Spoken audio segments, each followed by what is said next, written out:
Do you own your home in Illinois, but still rent your electricity? If you pay more than $50 a month in electricity, then you might... Whenever you hear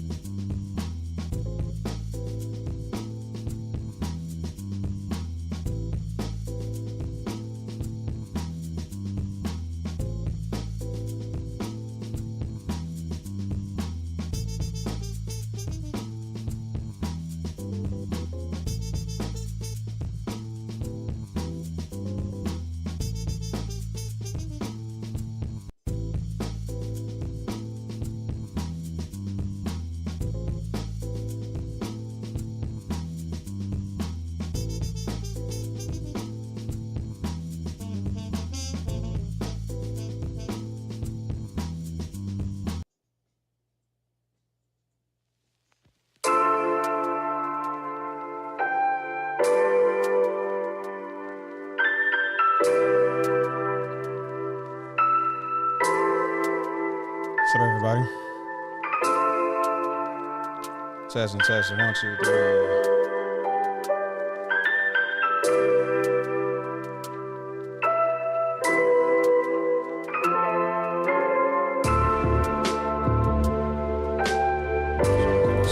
Wow, ain't it?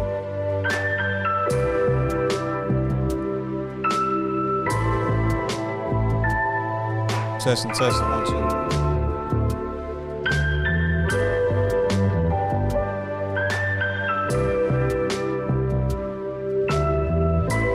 Two, three, touchdown.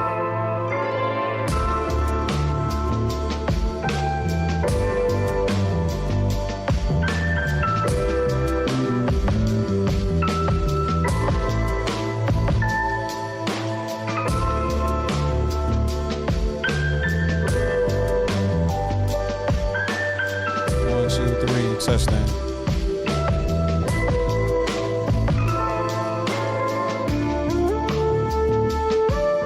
One, two, three, touchdown.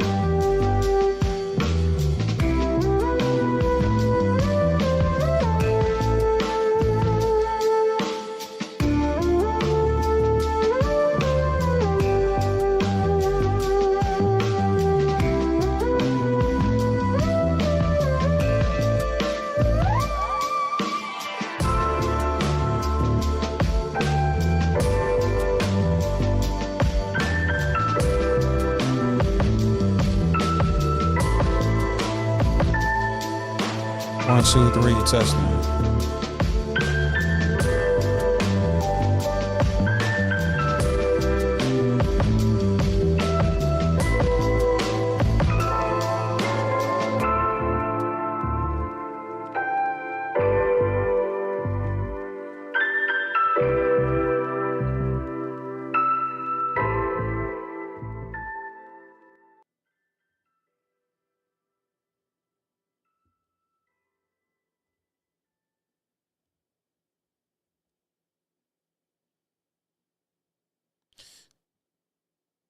Testing, 1, 2, 3, testing. Last call. Last test.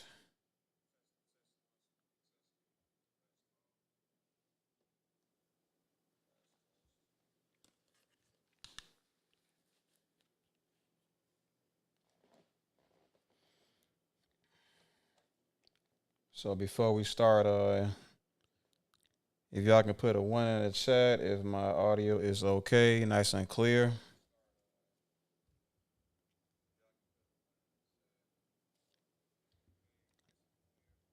If my audio is okay, please put a 1 in the chat if you could, so I can get started.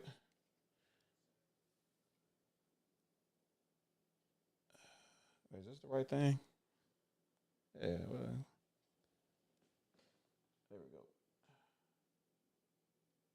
There we go. What's up, Diggs? Hey, let me know if my audio is okay, my brother.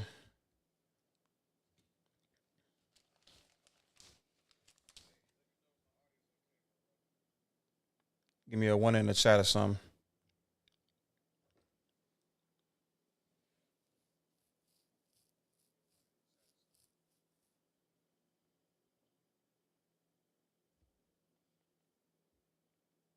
Oh, you from Twitch too? What's up? Oh, hi. That's unexpected. If my audio's okay, give me a one.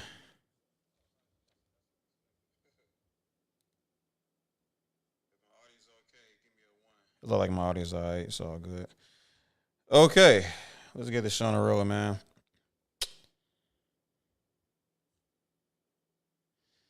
All right. What's happening, everybody? I'm back again, once again. It's been a long time. I apologize yet again. For the most part, man, I'm not a full time YouTuber, bro. I just do this. I'm a streamer for fun, right? I'm One Punch Man. But when I hit hard, right? They cloned Ye, man. They cloned kanYE, man. That's what we doing today. Um, want to start about. I'll start. Hold on a second. Kind of want to start about a little bit, going over a little bit about me, man. Just oh man, like I said, I'm not a full time YouTube streamer, man. But it's like I said, it is good to kind of come back and report on stuff that's on my mind. No different from anybody else that just want to get the information out there, get the truth out there, yeah, without any type of monetary expectations, anything like that. I think that's what's important for people that want to hear the truth. Also, that's kind of why I stay grounded as much as I can with my finances. I stay grounded as far as my expectations with YouTube and everything else. I think that's important to. I think that's an important foundation to set myself or to ground myself in, and so I can deliver the truth without any real biases and all of that stuff. And I think because I truly believe that most of the a lot of the channels, I'm not gonna say most, I guess, but a lot of the channels are definitely grounded in that, by that materialism, by that greed aspect of content creation, which does drives a lot of their narratives.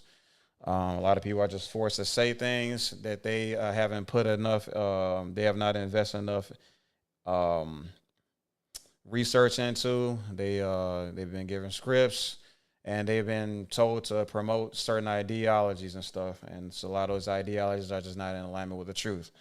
Um, Anyway, but like I said, I'm not full time, man. I'm only part time. So, but I do plan on doing this as much as I can, and I appreciate y'all sticking with me in the meantime. Uh, Otherwise, like as far as what else has been going on the YouTube channel, man, things has been going pretty good, man. It's like I said, that one video I had sprouted out of control, boom, like freaking crazy. Got like a ton of subscribers, got a lot of eyes on me, and like I said, I very much so appreciate it. And hopefully, maybe this video get a lot of get a lot of attention also. But but yeah, man. Like I said, over the past couple weeks, man, just kind of been doing a lot of life stuff. Focusing more on life than I have been content creating, right? Spent a lot of time with my family. Had a nice long vacation. Man, spent a lot of time down south, celebrating my family's 75th family reunion. Wow, what a blessed man I am. Like, without a shadow of a doubt. Um, Man,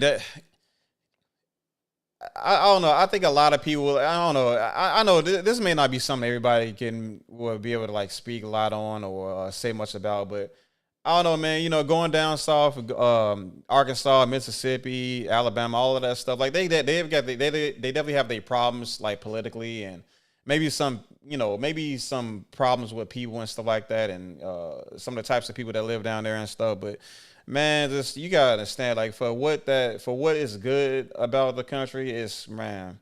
I want to speak on that for it. But it's just, dude, like the country, man, it's a vibe, bro. Dealing with all the hustle and bustle of like down of urban life and all that stuff, like just the whole um like violence and dealing with the the police and stuff like that, and politics, and just like all of it's like the fast pacedness and the bills and the trying to keep up with like the Jones, like all of that stuff going into like keeping a stable life in the city and stuff and urban communities. It's just, man, it's all of that just goes away when you go down south, man, and when you just see all that farmland and dirt roads. It's like I want everybody to do like kind of like do a little bit of homework for me. You know what I'm saying? Go to YouTube or whatever music streaming platform that you like the most, and just type in this song called "Life in the Country is Fine" by the Ebonies, and that's exactly how I feel about it. Um, but that's it. I mean, and that's just a pretty much exactly that song in its entirety is exactly how I feel about the country. So, I mean, every time I go down there, like literally every time, like um, like the bills ain't it. I mean, like the expenses just not as bad down there. The people are a lot more friendly. Uh, mm, how do I word this? They can be a lot more friendly, but some people do have their bias and stuff like that. There is some racism going on down there, I'm not gonna lie, but at the same time, racism is low key everywhere, and it's hidden better with when you deal with more people. But down there, I never really deal with that with any like overt racism, man. Um, People of all nationalities, they'll wave at you. They'll smile. It's it's that like it. But don't get me wrong. Don't get me wrong. I'm not gonna like sell you a false dream or anything like that. But what I will say is like my experiences down there south has always been extremely dope, extremely blessed. But I would just say, at the very least, it would be nice to have people down there. You know what I'm saying, as far as family and stuff. But I'm just saying, don't get put off by the lack of civilization, if you will. But I'm just saying, man, there's something to explore. There's something to appreciate when you go down south and you just take in that, you soak in that whole different vibe. That's the country. You feel me? But other than that, man, I've been seeing a therapy, seeing a therapist and stuff like that. Gonna start another therapy journey, and one thing I kind of discovered today is like, even when you feel like you're, for the most part, grounded in reality, that you know how to keep yourself accountable, that you see a lot of the BS that goes on. Like, even if you think you are like this straight and narrow person, that you got it all together, that you are emotionally intelligent, all of those things, I think there's still some room for a therapist in your life. You know what I mean? Even if you think that, even if you are think you have it all figured out, it's always good to like get another perspective on reality, and just kind of just even if you don't completely traverse or convert over, I believe there's always something to learn from people with different types of uh how do I put this? Not just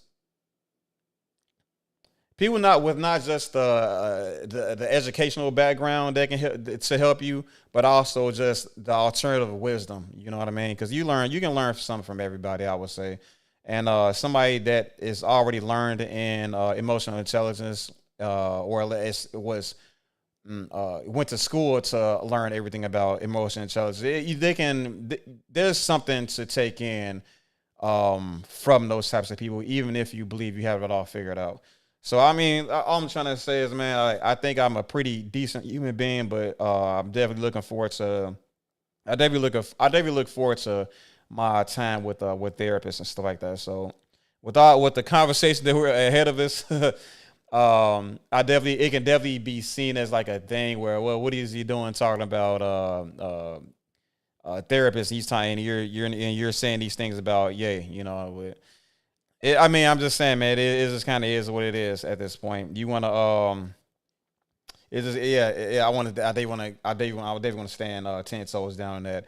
You definitely, it's always definitely a good idea to keep in contact with a good therapist, and just get an alternative perspective on things. Especially if you're dealing with um, especially if you're dealing if you really paying attention right? If you're not just taking in what's going on the idiot box, if you actually if you have like some good reliable news outlets, news sources, you have a good balanced and diverse um, crowd, well, not crowd, but support system regarding your networking and your people around you and stuff like that. You got good conversations going, good productive conversations going. Even with that, I still suggest everybody check out some check out a good therapist. Um, with that, all that said, especially if you can, I mean, of course, if you can afford it, obviously. Um, but yeah, let's get this. Let's start talking about the meat and potatoes of the pod. I don't want to just sit and talk about my life for another for 2 hours. We talking about something that I've been wanting to talk about since I first created this YouTube channel. As a matter of fact, yeah. We're gonna talk about Ye, man. From the moment I've seen all of this stuff go down with the interviews and the anti-Semitism and all of that stuff, man. I've always wanted to make this this video. I've always wanted to talk about this subject. This is literally like the main reason I wanted to I'm sorry. This is literally like the main inspiration I had to make this channel. So this is a very, very important video for me, to be honest. So like I said, I got my notes right here. But and I think this is a really, really important message for like all Americans and the entire world and as a whole that need to understand just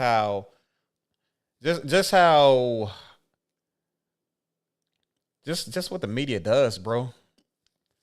Like if you're not following a specific path, if you're not talking about the things that folks want you to talk about, I'm not gonna talk about who folks is. If you're not talking about what the we're gonna say the top 1%, right? If you're not talking about what the powers that be are want you to talk about, then you're in trouble, right? It might not be I don't know exactly who these people are. It might not be the top 1%. It might not be. But I will say there's some people pulling the strings, and this is a really good. And this was the one thing that woke me up to all of this stuff. This very conversation, this very situation rather. So appreciate everybody sticking with me. But this is definitely going to be quite a journey that we're going to go on. And if you can't stick with me, then like I said, just catch the restream or whatever, catch it on the replay. I don't mind whatsoever. But anyway, let's get this show on the road. I want to start things off by talking about my history with Ye. We all were introduced as Kanye West, right? So, what's all this? There we go. Yep. So, his music, obviously, everybody was introduced to Ye West via his music. How do I zoom in? There we go. College Dropout dropped in 2004. I graduated in '06. So that means this came out during like my sophomore year. Yeah, my sophomore year of high school. And bro, I was addicted to this album, this College Dropout. I played it frontwards and backwards. I played this to my mom. My mom liked the album. All my friends liked the album. I'm like, bro, this was right next to Kamikaze for me, right? This was like Common Sense, formerly known as, and like I said, Twister, man. Like these were like the dudes back when I was in high school, and with those albums it was dropping, man. And as it so is right here. Everybody and their mama damn near love this album. You know what I'm saying? 5-star all music rating, 4.5 stars from the fans. You feel me? Like I said, this is the first album I learned frontwards and backwards. Truly a goated album. in my opinion, his best album. You know what I mean? And I couldn't decide if I liked this one or Late Registration for a while, but like man, College Dropout put it on for me. I gotta just give it that little extra, couple extra points for nostalgia. Um, but yeah, I think one of my favorite songs is Two Words, two something. Yeah, I believe it's Two Words. Um, I think this is the album. No, this is the one the album that Lupe was on. But the song with I ain't gonna go through all these songs. I'm really not. But yeah, the intro, we don't care what people say. Graduate, all files are down. Spaceship. If my manager assault me again, I will be assaulting him. You feel me? This was a goated album, bro. Like there's nothing else that really gotta explain about it, man. It was just goated. Next up is Late Registration. Late Registration was, like I said, for a while I consider to be just as goated. I do consider to be just as goated. And yeah, I mean that's just how I've really felt about it. Like pound for pound, especially.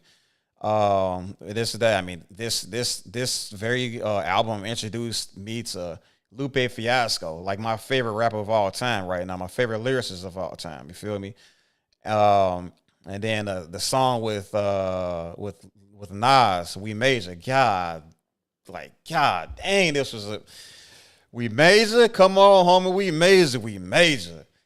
That song stayed on my on repeat. The diamonds and the diamonds remix, bro. Like I still gotta get back on this. We major. Like Nas is like has always been my favorite rapper out of New York.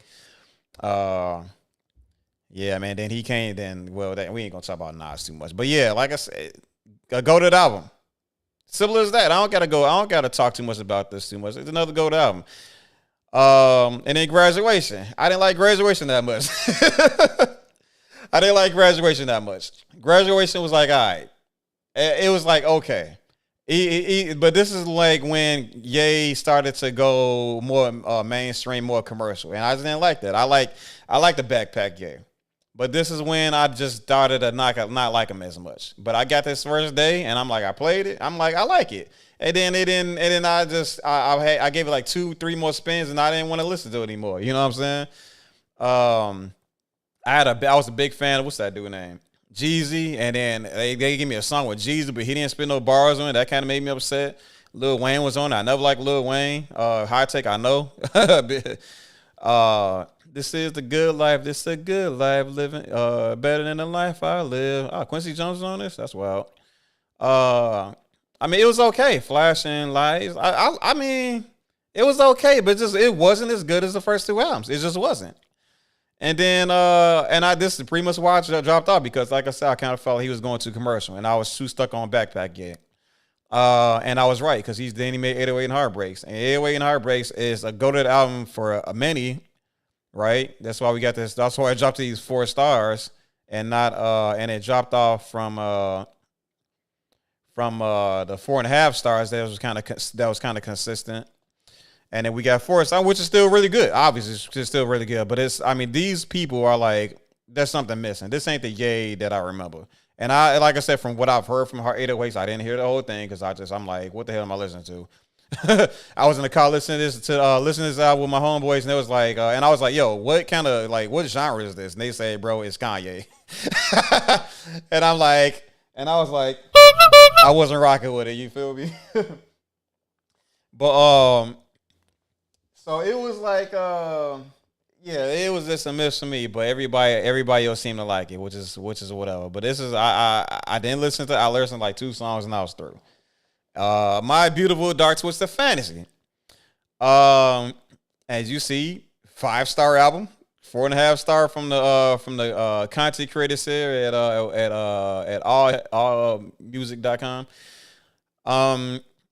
I was already done with Ye this time, right? I was already done with kanYE, as known as during this time. I wasn't rocking. I mean, that's just where I was. I was completely cut off, right? I didn't want to listen to his music anymore because I didn't like him anymore. I was completely on Lupe, right? I still was on Common Sense or Common by this time. I'm pretty sure he changed his name too.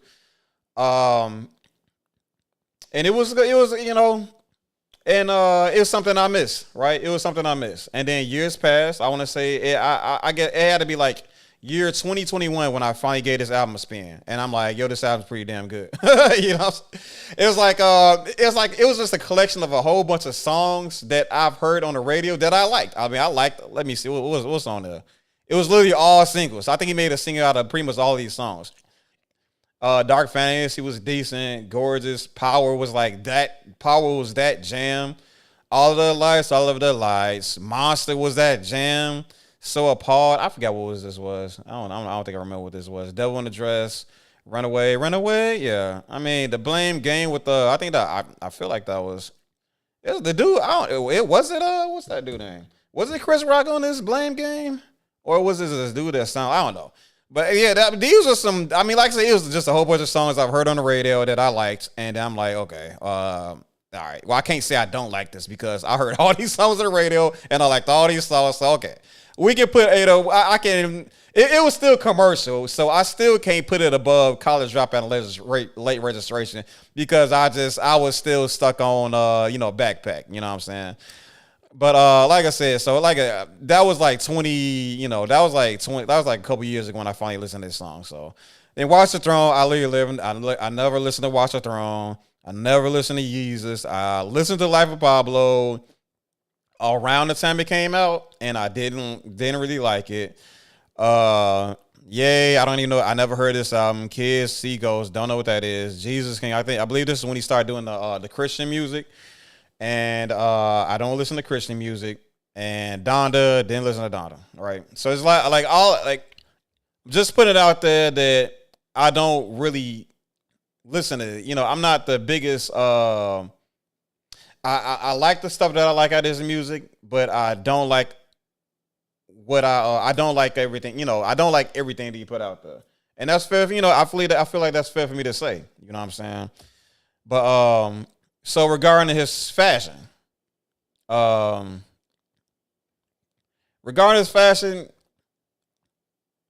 don't like it. Another one of those things I don't like, and then it's likely because I'm this old soul that just he always had this bizarre fashion sense, you know what I'm saying, that I'm not really gonna understand. He started the whole kilt thing, the holes in the clothes and stuff like that.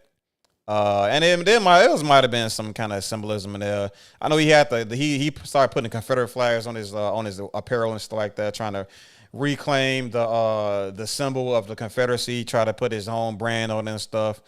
And it's like I wouldn't rock with that stuff either. You know what I'm saying? And that's just what it was. I didn't want to. I didn't want to. I don't want to lie to anybody here to say that I was like I loved everything that Ye did. Like that's just literally just wasn't me. The shoes and stuff like that, Balenciaga shoes. I never bought a single Yeezy shoe. You know what I'm saying? But at the same time, I don't buy shoes in general. I just buy I just buy like a bunch of Nikes that I like, and I wish I could stop buying Nikes, because I don't like it because of what they did with the Kyrie Irving.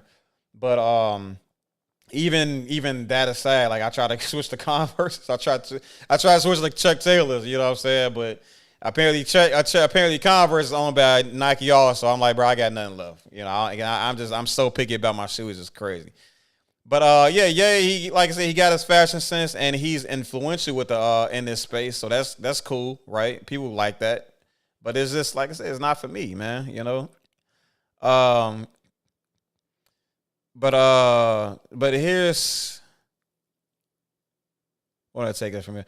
But like I said, it's an influence. What he did. He moved it. He got some minds together, and he created some great things. Apparently, that made a lot of people a lot of money. So, Elon Musk said himself, he's like this visionary. He's a type of genius that he is. I forgot what it's called. I'm not privy to the whole types of geniuses and stuff like that. But he's one of them. That Elon Musk says so. So. Maybe we can put some kind of credence to that. So my opinions regarding his hold on a second. I don't know, I've got to mute something. I don't know about his appearance, okay. So regarding his relationship with his wife and his kids. Well, he's a great father. I think he's a good father. For what he's able to do, for what he's able to accomplish, he's doing what he can. He has a bad relationship with his wife. You know, the divorce and all that stuff. She doesn't really want him around the kids. From the look of things, correct me if I'm wrong, but like for what it's worth, he's doing what he can with the visitation that he's allotted and stuff like that. He's around what he can, but he seems to be on another mission and stuff like that. I recall him saying that he trusts his wife with the kid. I'm sorry, he trusts his ex-wife with the kids. They have money. They should be taken care of, and he's within a call away, right? But there's some things that were happening that the media has been portraying him to be kind of weird, right? Which he cleared up by saying that he's want to be with his kids. You know, he want to see his kids, but he bought a house, across the street from his wife, from his family, whereas from his former family. And like I said, there was a narrative spun around it, and he said that, hey, I just want to be around my kids. Damn all that, which I was talking about. So if you want to believe him or not, that's completely up to you. I'm just telling you what the horses. I'm just delivering the message directly from the horse's mouth himself. Now, regarding the situation with Pete Davidson, there's some things that I believe a lot of people don't understand about Pete Davidson that Ye had to clear up, that Ye had to express himself, right? A lot of people, albeit there's been a lot of outbursts that I can't really vouch for, that I can't really defend per se, about the comments that he said about Pete Davidson can be kind of alarming and stuff. I don't really know what I'm not going to be here to defend the things that he are outwardly wrong about, and I will address some of those things also additionally. But I do want to point out that it is important that we understand Pete Davidson is not this perfect person that some people would like to make him out to seem like, right? And I want to talk about some of those things here, and no shade, no big shade on Pete Davidson. I know he's doing the best he can. He's not perfect, but I'm just saying, let's go over what I kind of discovered about Pete Davidson, and then we'll better understand just why Ye was kind of worried about his involvement, Pete Davidson's involvement with in his not former families, his ex-wife's life and his kids' life, right? So here we are. We're on I want to say Asheville. I don't know, what is this? AshevilleCenter.com. They talked about Pete Davidson's problem struggles through mental health and addiction and stuff like this. Let's take a listen to what they got to say about this. Mental health and addiction have been linked together on multiple occasions, as having a mental health disorder is one of the risk factors for developing an addiction. When someone has a mental health disorder, whether diagnosed or undiagnosed, they may have trouble coping in a healthy way. This may be because they haven't learned the skills or are using to coping unhealthily. Some turn to drugs or alcohol as a way to cope with their struggles instead of seeking proper treatment. This can quickly and easily turn into an addiction that only causes more problems in the long run. Right? There's a very big reason why they're prefacing this Pete Davidson article this way. So peep game. Many treatment facilities treat mental health before treating addiction, as it's often the root cause. Getting to the bottom of the cause of addiction can help make recovering from addiction much easier, as patients will learn a healthy coping mechanisms, trigger avoidance, and so much more. I talked about this type of thing about the black community and so many freaking times. So many times have I talked about this regarding the black community. So many people want to treat black culture by by way of giving them a Band-Aid to a bullet wound, right? There's a gun, there's a man holding the gun, and then there's a trigger pull, feel me? And then that bullet travels through it travels, it does this, it pierces the air, and then it goes into the black folk, you know what I'm saying? Black people. And then now the black culture is suffering from a bullet wound. Now, this person is transported to a health facility. The black culture is transported to a health facility, and then they're treated where they are to be treated. Now, the proper thing to do, obviously, is to extract the bullet, perform a surgery, cut them open, extract the bullet, stitch them up, patch them up, and then and let them chill, so they can make a healthy recovery. Now, what happened in the black culture, right? They were given a Band-Aid. They were shot, given a Band-Aid, and pat on the ass, right? And told to get on our way, right? Whereas people like Pete Davidson, right? They are treated at the root cause. They treated the root cause right here, root cause. They treat the root cause because they know the root cause is the cause of addiction. You know what I'm saying? You got to. It's not. It's about rebuilding that. It's about rebuilding that foundation. If you're built on a rocky foundation, you have to fix the foundation before you continue building or constructing what you're trying to build. Kind of diversion there. I apologize. So anyway, Pete Davidson trip to rehab.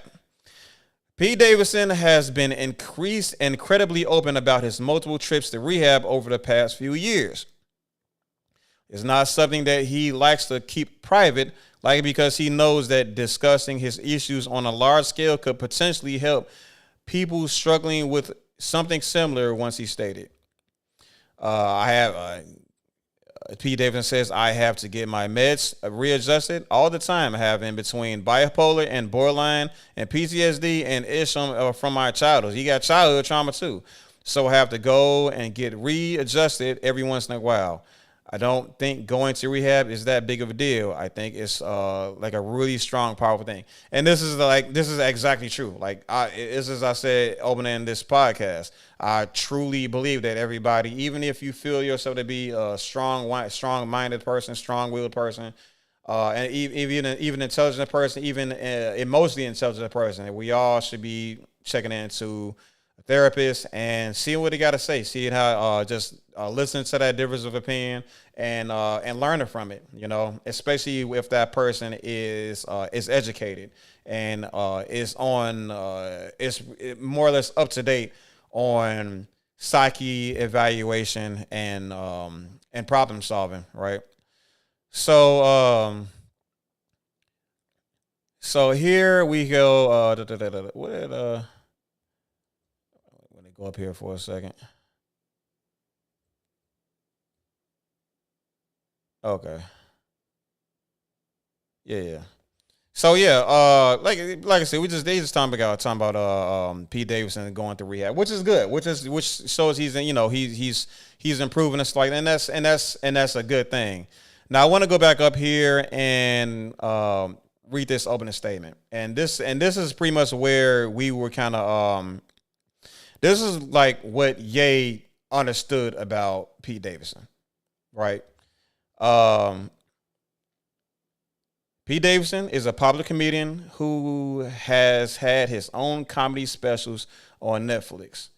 He's also a cast member of Saturday Night Live, a show whose cast is known for struggling with drug addiction as a whole throughout the years. Right? Drug addiction. I wonder what drugs we're talking about here. Back in the early days of Saturday Night Live, pretty much everyone who worked on this show had a problem with cocaine. Right? Doing drugs was pretty much used as a bonding activity back then. Right? And while the problem has decreased over the years, it's still present on Saturday Night Live and then the entertainment industry as a whole. Now, one thing a lot of people may or may not know about the black community is a huge part of our deconstruction. I'm sorry, a huge part of the deconstruction of our communities was by way of crack cocaine, right? So the black community has a very sensitive. The black community has a very sensitive. What's the word I'm looking at you? Or what's the word I'm trying to use?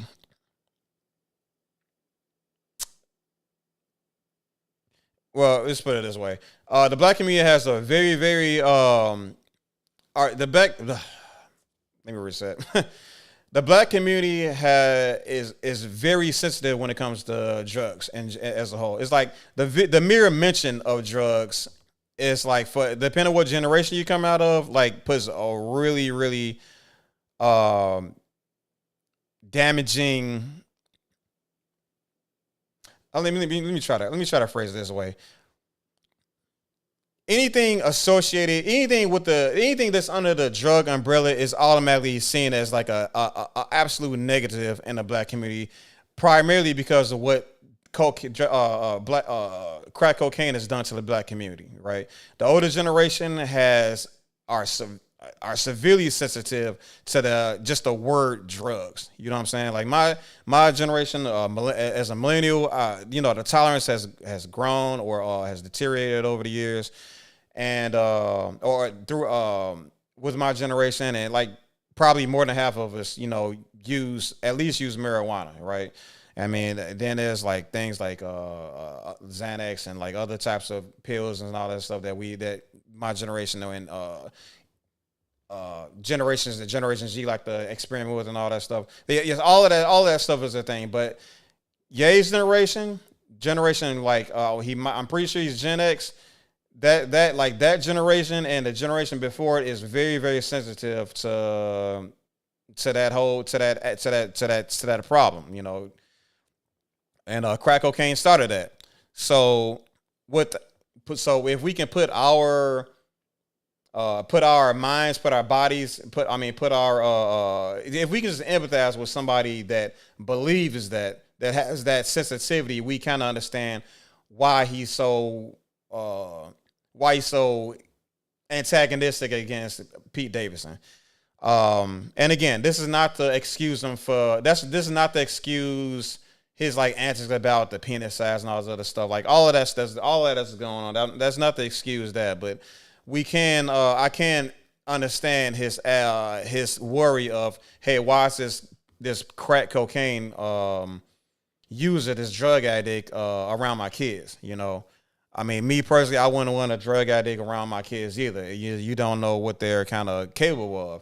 And again, I do give Pete Davidson some credit for seeking rehab, seeking help, and all that stuff. So I'll give him that, right? So like I said, regarding his relationship with his wife, the Pete Davidson thing aside, I do want to say there's a lot of positivity that Ye has shown his fiance. Like this article right here states that it goes over the whole the situation where what's his woman name? Kim Kardashian. Where did it start at? Oh, where it goes over the situation where Kim Kardashian was offered a deal with some. Hold on. Let me go ahead and hold on. Let me go up here and green Versace gown. Yeah. So she was invited to pretty much let me go ahead and just read that. Let me go ahead and read this article real quick, just so I can just so I know what I'm talking about here. So on Tuesday, model Ashley Graham released the first episode of. Let me zoom it up some.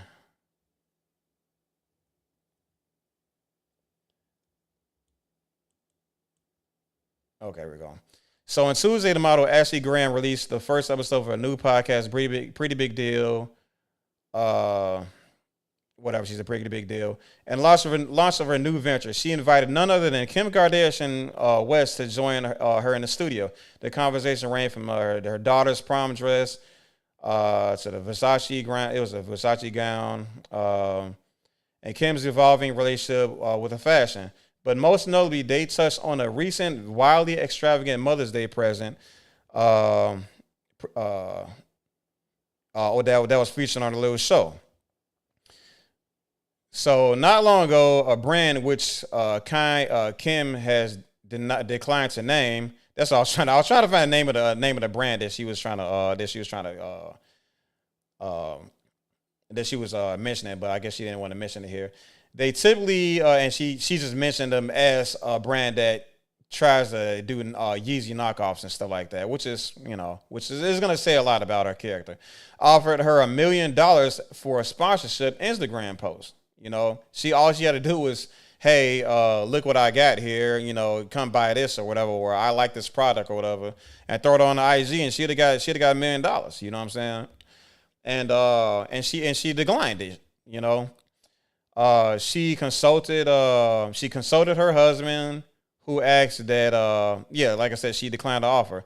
Understandable, Kim told Graham on the podcast, but that's a lot of money.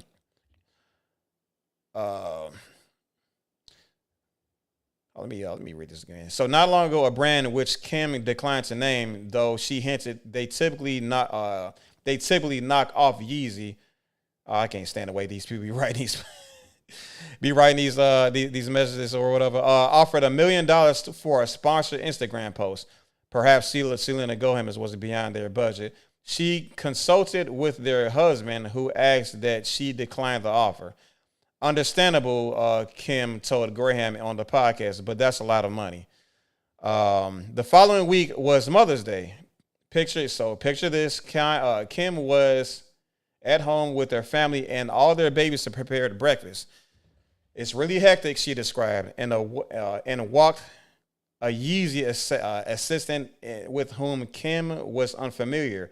In his grasp, he held a fat manila envelope, which he presented to her. She opened it. Inside, she found a check in the amount of $1 million.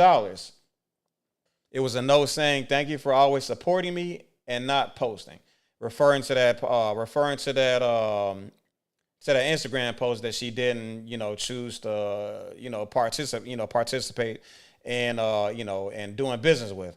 Kim recalled that at first she couldn't bring herself to cash the check, but she didn't cash it anyway. It's $1 million. $1 million is $1 million. She did what she did what she's gonna do. It's whatever. I mean, he gave it a check for the purpose of giving her money, so she cashed the check. So it's that's not an indictment on her, none whatsoever. That wasn't even the end. The envelope still contained another document.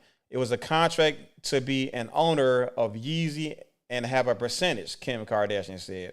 Like a full thick contract of my percentage of Yeezy. That was my Mother's Day present. This man Yeezy loved this woman so much that he gave her money for the rest of her life. However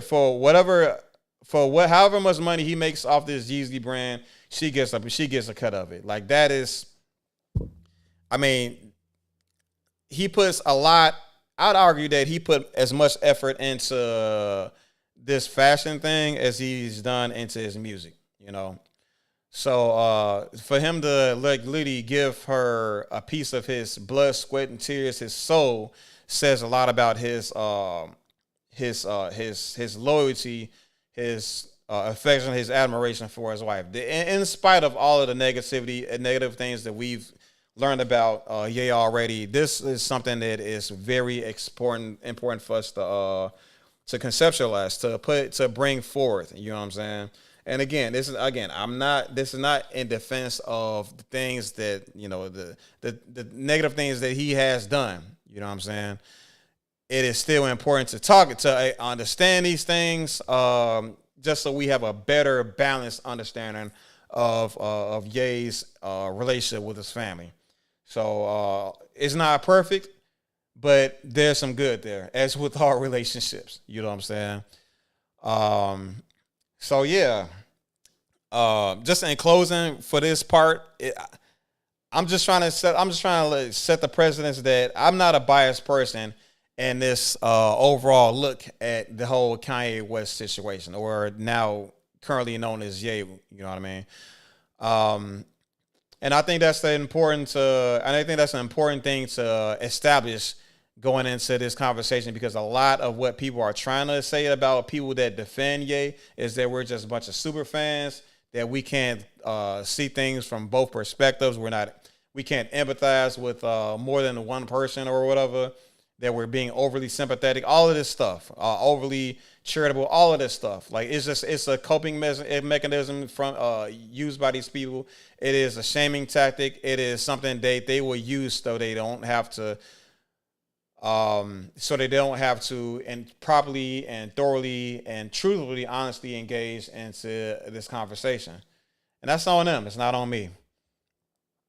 So this next another thing I want to add to this whole conversation about the fashion. Let's check out this video that I found from an independent paparazzi folks. This is a look at Ye's. This is like after he got canceled, all this stuff. He was kicked out of Balenciaga and all that stuff. This is a look at what Ye has been up to since being canceled by higher ups, from everybody you can imagine that you can name. Okay. We're too used to, you know that, right? So boom, right here, we got the Balenciaga right here, but it's the Ye 24 merch on it. You know what I mean? Yeah. Selling this Ye 24 campaign stuff. So what I did is I just bought every piece of Balenciaga that I ever seen.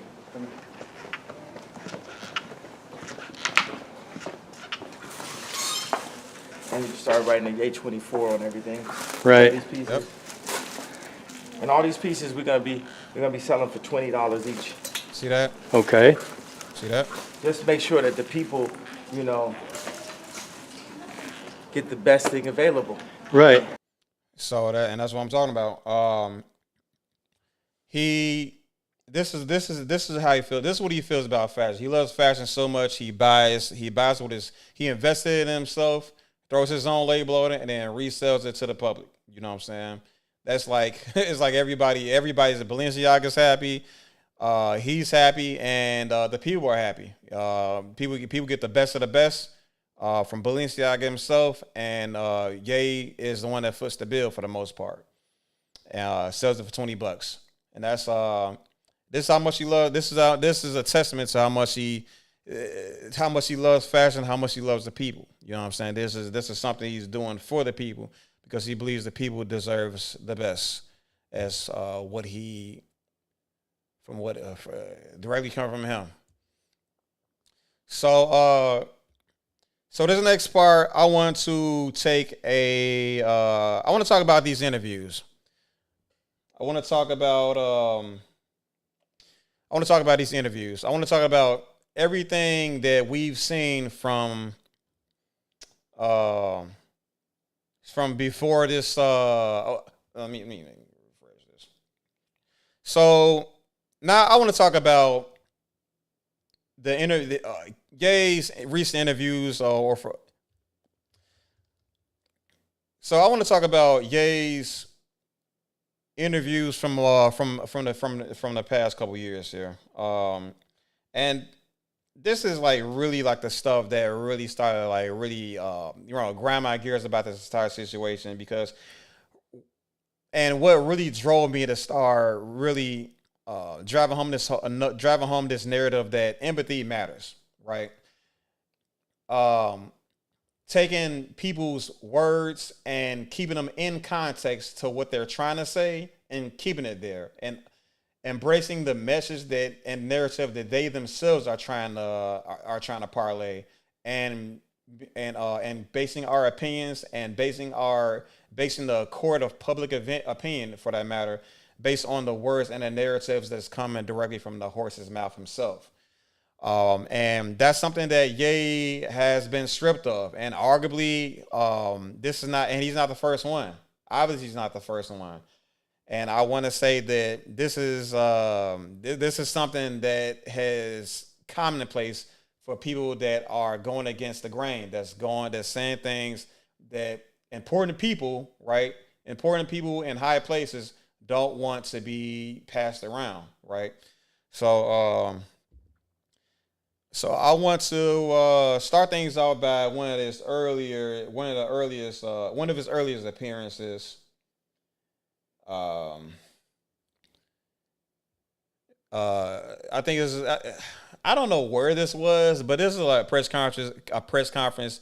Ye has he held to, I guess this is like his presidential run stuff, and this is a snippet of it. This is I'm gonna let it speak for itself, actually. Stephen moved when Harriet Tubman.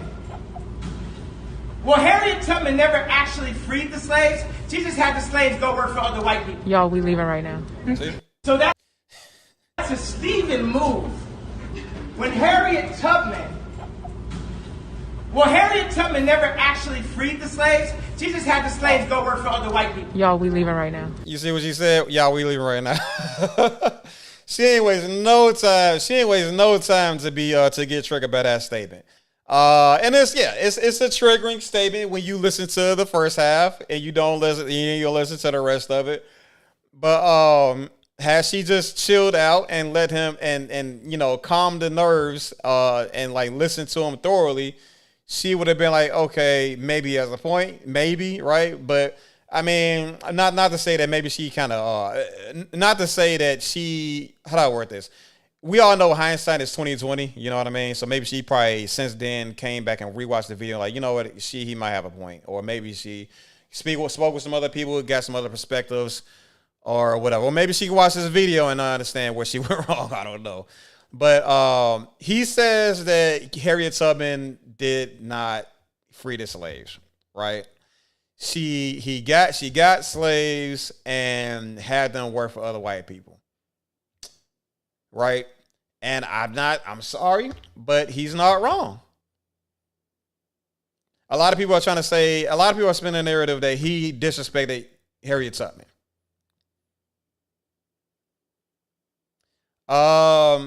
You can say that if you want to, but this is something that's bigger than Harriet Tubman. And I think that's the important part. This is bigger. This problem of how do I word this? This situation of slavery and black people's relationship with America is definitely bigger than Harriet Tubman. So to put the indictment on Ye on with the point of contingency being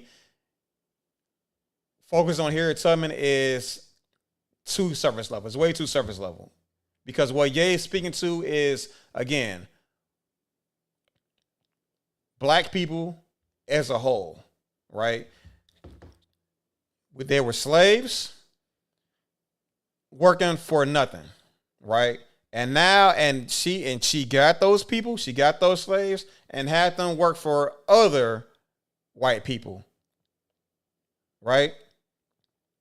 So maybe they may not, they earn a wage and they are not beaten and stuff like that. And there's no overt bondage and stuff like that going on. But Ye is not speaking to simple bondage, because the bondage is the pain and like the chattel slavery, or the cattle slavery and all these other things. All of that, yes, that is the makings of the trauma that black people have in this country. But there is another trauma that black people are actually experiencing today, and that's severe poverty, right? And the only way to make it in the only way to be great in America is to be economically proficient, right? You got to be that dude. You have to have bread. You have to have built something to be considered great in America. And Harriet Tubman grabbing those black people from slavery and delivering them to new bosses, new masters, right? That's what he's referring to. He's referring to the aspect of, hey, yes, they weren't getting beaten. Yes, they were free to go home or whatever after the shift or whatever, but black people still didn't own their own. They weren't given back what was owed to them. They weren't given their they weren't paid out. They weren't given restitution from all those years of labor. Not just their labor, but their forefathers' labor. So and that's important. That's important to help that's important to understand in his message. You know what I mean? And because that's what he's trying to say. That's what he's speaking to. He's not the point. His point is not. Harriet Tubman, she didn't do nothing. Her actions were irrelevant. She did nothing for the black community. He's not saying these things, right? So let's not try to act like as if he did say these things. All he did, like his whole point was just to make notice that there's a problem in America that Harriet Tubman did not fix. And to pretend that the problem was fixed because one person delivered a group of people out of bondage, that it somehow cleared up all of the problems in the black community is just so far from the truth. So, and I think of that, yeah. And a lot of people took those words that he said and took the first half of what he said and spent the whole narrative based in that.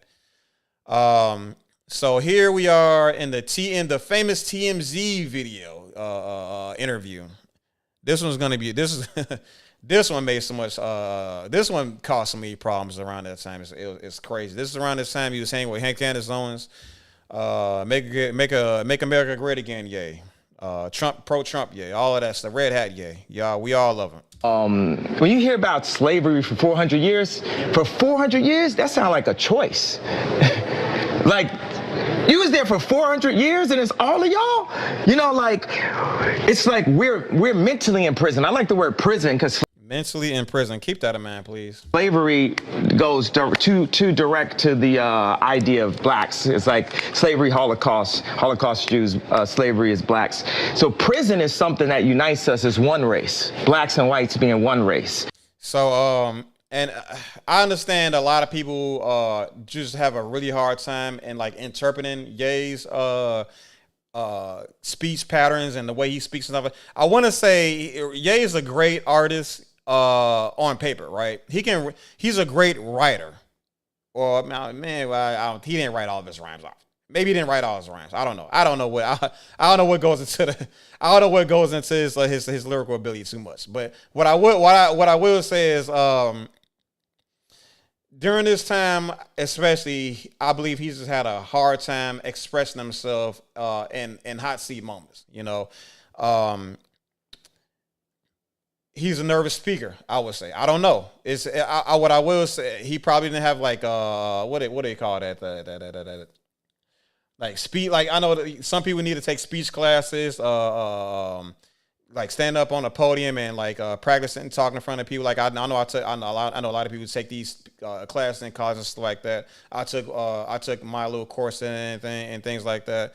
And it's just a lot of people just don't know how to speak in public like that. And Ye, even though he's performed in front of like all these people for years and stuff like that, that's still not enough to answer difficult questions and express himself and talk about conversation and speak on issues that are very far removed from just simple and brain dead entertainment. Now he wants to talk about things that are actually important.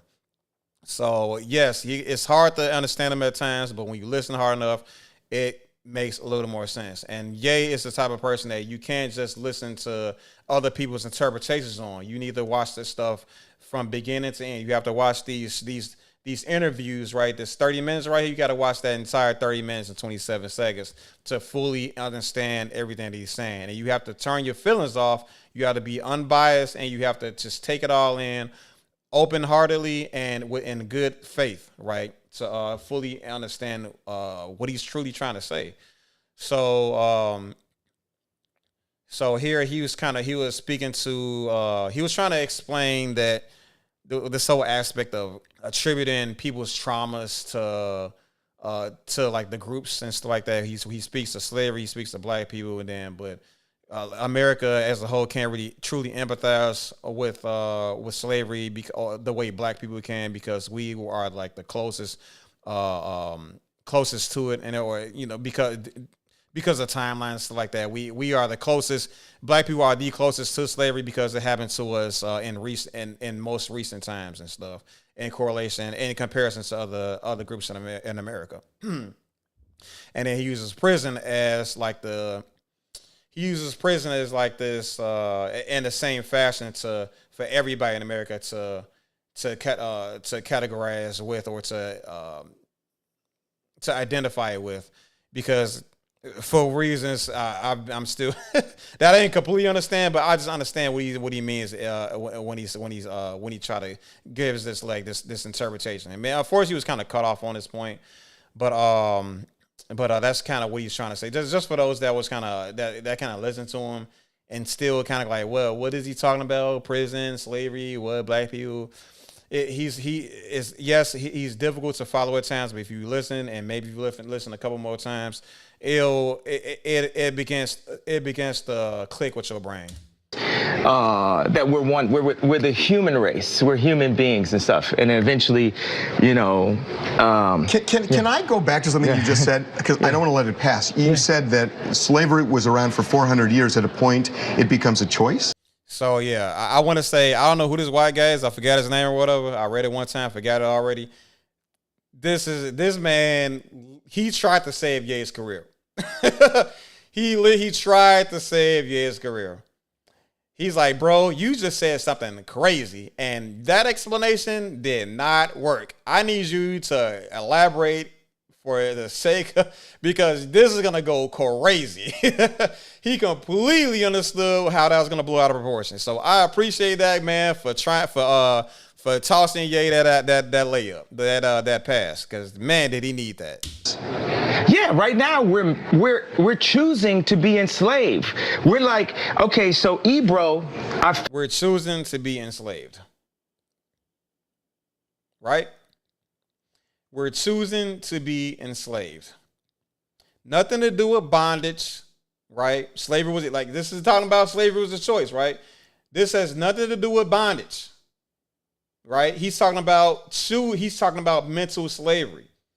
And he's gonna give an example about what the whole Ebro and who's the unsavory individual. All right, I'll just put it out. I'll be nice about it this time. But he gives his example with Ebro and Candace Owens and stuff like that, whatever. But people are choosing mental slavery, right? Instead of like listening to alternative opinions and having the chance and giving themselves the chance to disagree.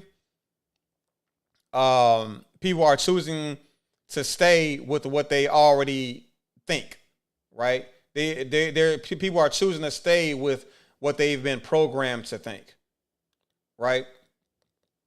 And that's a form of slavery, in my opinion. Like if you were indoctrinated, if you were brainwashed, the best way out of it is by putting more thought into it. You know what I mean? And if somebody has to come along and show you an alternative perspective on it, then you should appreciate it, even if you don't agree with it.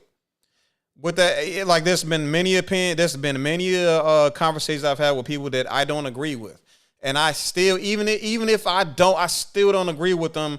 at the end of the conversation, I still appreciate the conversation because it at the very least proves that that I know what to say, that I know how to that I've thoroughly fleshed out my argument and my talking points to the point where I truly believe inwardly and outwardly what I stand 10 toes down on. If that does that if hopefully that makes sense for you all. But given, like I said, being challenged on your ideals and being challenged on your perspectives is ideal. I would argue to say it's ideal for your development as a human being. And choosing to stay with everybody choosing to stick in their echo chambers, sticking with people that agree with them, surrounding themselves with yes men, with people that will never say no to all of the bad opinions that they have or bad decisions they make, people that don't hold you accountable, people that are just not helping you develop as a person. I mean, and if you can only operate under those settings, under those pretenses, it makes you, at the very least, a selfish person, right? At worst, narcissist, right? And we don't need narcissists. We don't need any more narcissists in America. I hate to break it to you, but yeah. So like I said, this he's speaking. Like I said, this was like one of the. It wasn't the first thing that he said that pissed a lot of people off, but like I see, this is one of those things I kind of saw it. I'm like, oh, yeah, tweaking again, I guess, whatever. I didn't care about it after that, even if slavery was a choice. I think I stopped. How do I word this? I think I was one of the people that said, well, technically it's a choice. You have a choice. They had a choice for to either fight and possibly die, or die, right? Or just get with the program, right? But and a lot of people say that's not a choice. That's not a choice. I mean, technically by definition it is a choice. Is it a good choice? Is it like a choice with like any real benefit that gives like any real that sees the person that makes the choice as a human? Maybe not, not at all, I would say. But I mean, again, by definition, it is definitely a choice. But that's and I would say even then, that's still that's not an indictment on the black people at all. Like, choosing to live, choosing to die for slavery, that's not an indictment on black people. It's just it was a reality that they were put up against. And to think that people were trying to say, oh, he's disrespecting our ancestors by saying slavery was a choice. No, it's not at all. Not for starters, it's an objective reality, and also it's not an indictment on those people at the very least, even for reasons outside of reasons that that I previously stated. So moving along here, we have the Drink Champs interview. But first, I kind of got this out of order a little bit. The thing that started this whole, let me see here. Yeah. The big tweet that got the party started. The DEF CON tweets. Man. This one literally shook the internet. Shook it. Like it grabbed it by the neck and rang it. You feel me? It was something stupid. So here it reads, Ye, presumably a pretty late at night, says, I'm a bit sleepy tonight, but when I wake up, I'm going deaf DEFCON 3. He said DEFCON 3 on Jewish people. Oh man. Isn't that amazing? The funny thing is I actually can't be anti-Semitic because black people are actually Jew also. You guys have toyed with me and tried to blackball anyone whoever opposes your agenda.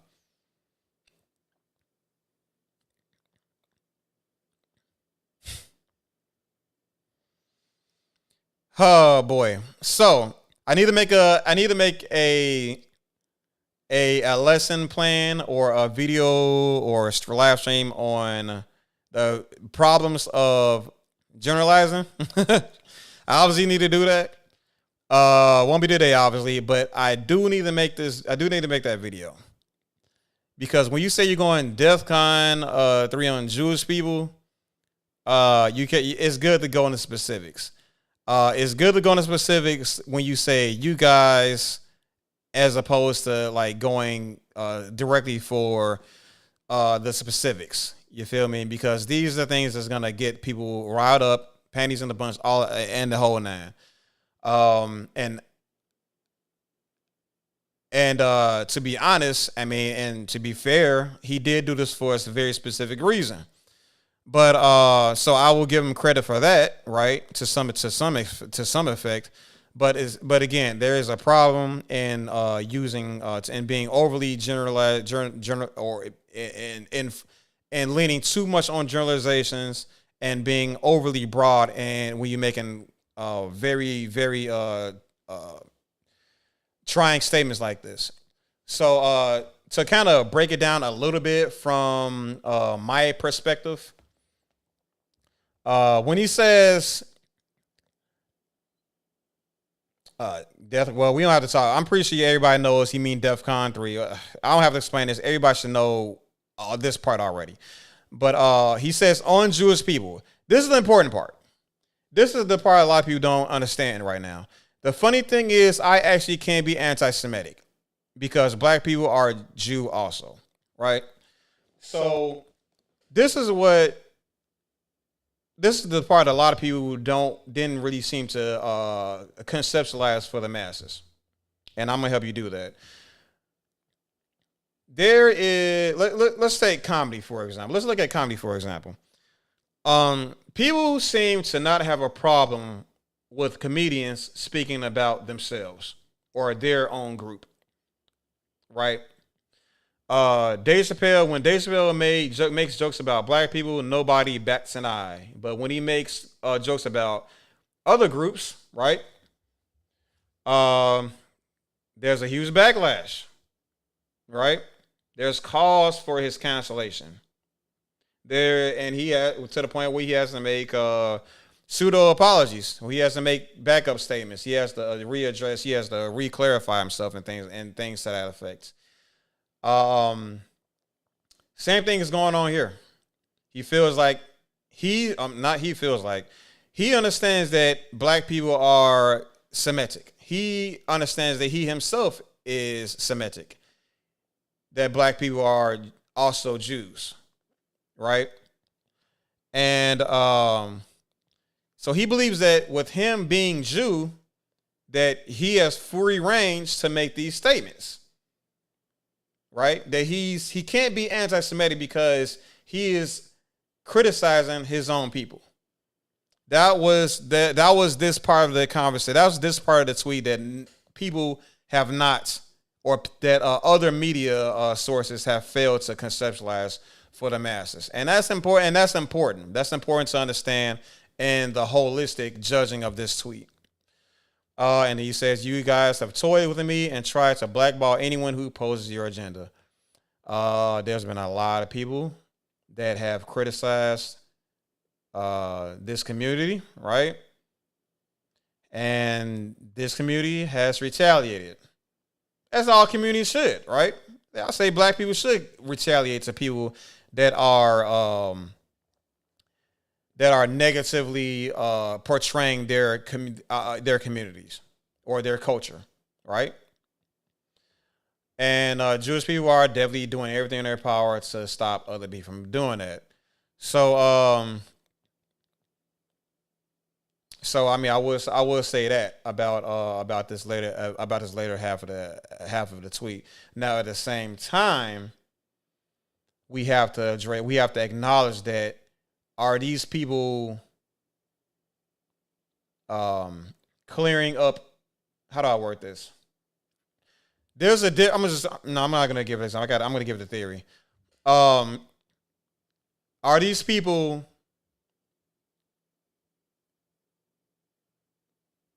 Are these people? So the question is: are these people punishing people that are giving them a bad name by for reasons of indictments that are actually true, right? Or are they just trying to defend themselves, you know? Or are they just trying to pander to each other? Is there bias clogging their ability to hold each other accountable? You know what I mean? To the point where they will actually defend their kinship, their group. You know what I mean? So like I'm not gonna go into too many more examples, but there's some things that Ursa Miller has done, right? That the court of public opinion doesn't gel with, right?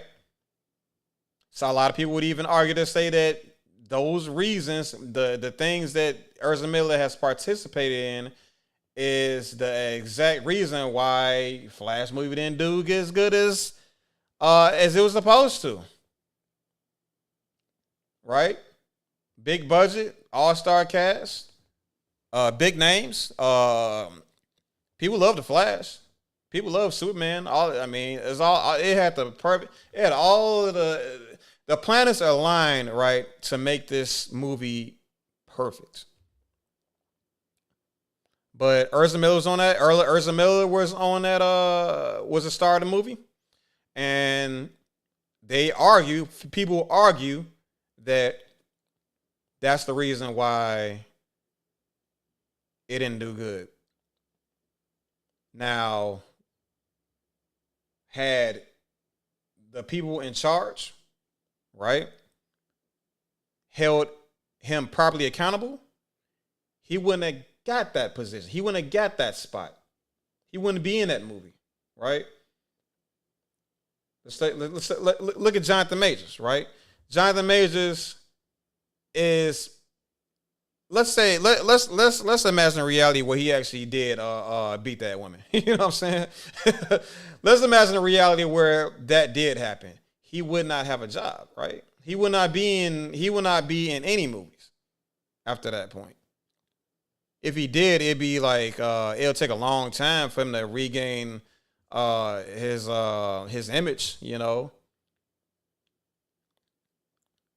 But like, there's some real ramifications for being a degenerate as an actor, unless you're Ursa Miller. So like I said, it's a difference between defending your people from. It's one thing to defend your people in the light of misrepresentation, and it's another. That's not the same thing. That's not the same thing as, you know. Let me try saying this again. It's a very big difference between defending your people from false narratives, right? And that can lead to, huge backlashes in your amongst your group of people, amongst your culture and stuff like that. There's a big difference between that and outwardly just defending degeneracy and not holding your own accountable. Right? We don't need any of that. So so now that brings us to the Drink Champs interview, hosted by Noriega. This is no longer on. This is no longer on this channel. There's been there's new ways to access this video, and hopefully, hopefully you all find it easily enough, because I would not be doing a full review of this video. But you are all free to watch all of this at your own leisure, and I highly, highly, highly recommend you to do so. So let's let me just pull up my notes here.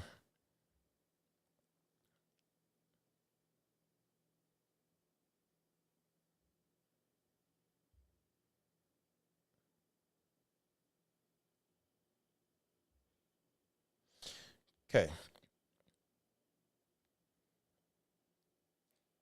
So let me see here. 104 to 22 to 34.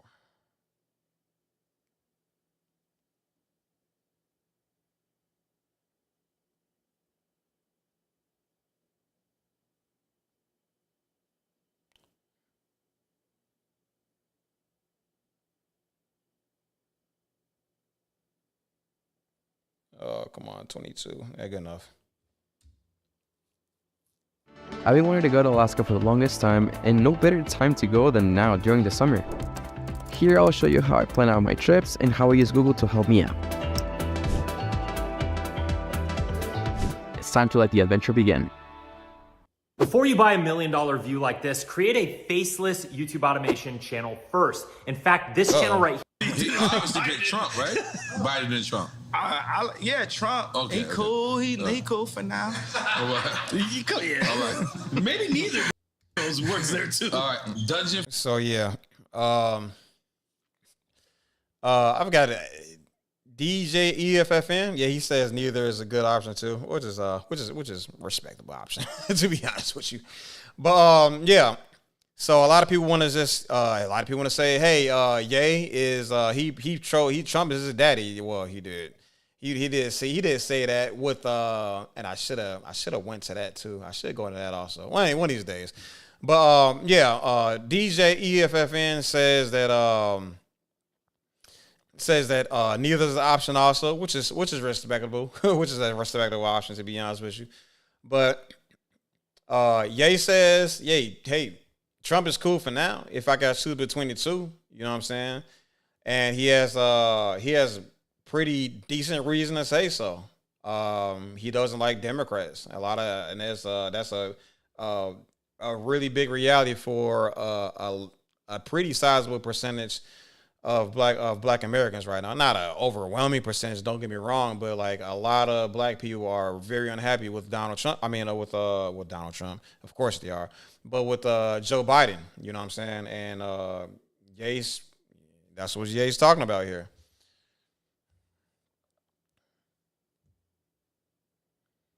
Oh, 1422.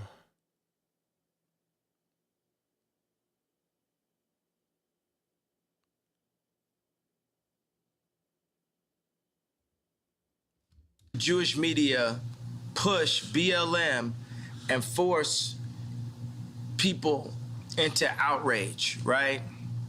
But then say, I don't have the right to my anger. As a human being, I know I can read all the books, I can meditate. So here he's like, and that's kind of confusing here, as I stated earlier. Sometimes Jay says things that's hard to follow. He sounds like he's rambling. All that means is you just don't understand the context. You don't understand the references. It's like rap music, right? If you don't understand the references that what they're speaking to, which is usually geared towards the black experience, which a lot of people just can't empathize with, you're gonna get lost in the sauce, right? And Ye is just, he speaks like he's rapping, if that makes any sense. You need to understand the reference in order to understand his message. But to this, he was stating that, hold on.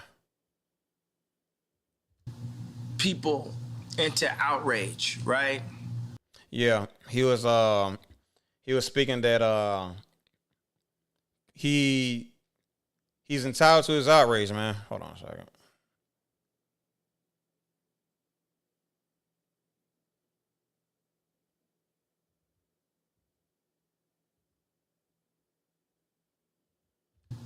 People into outrage, right?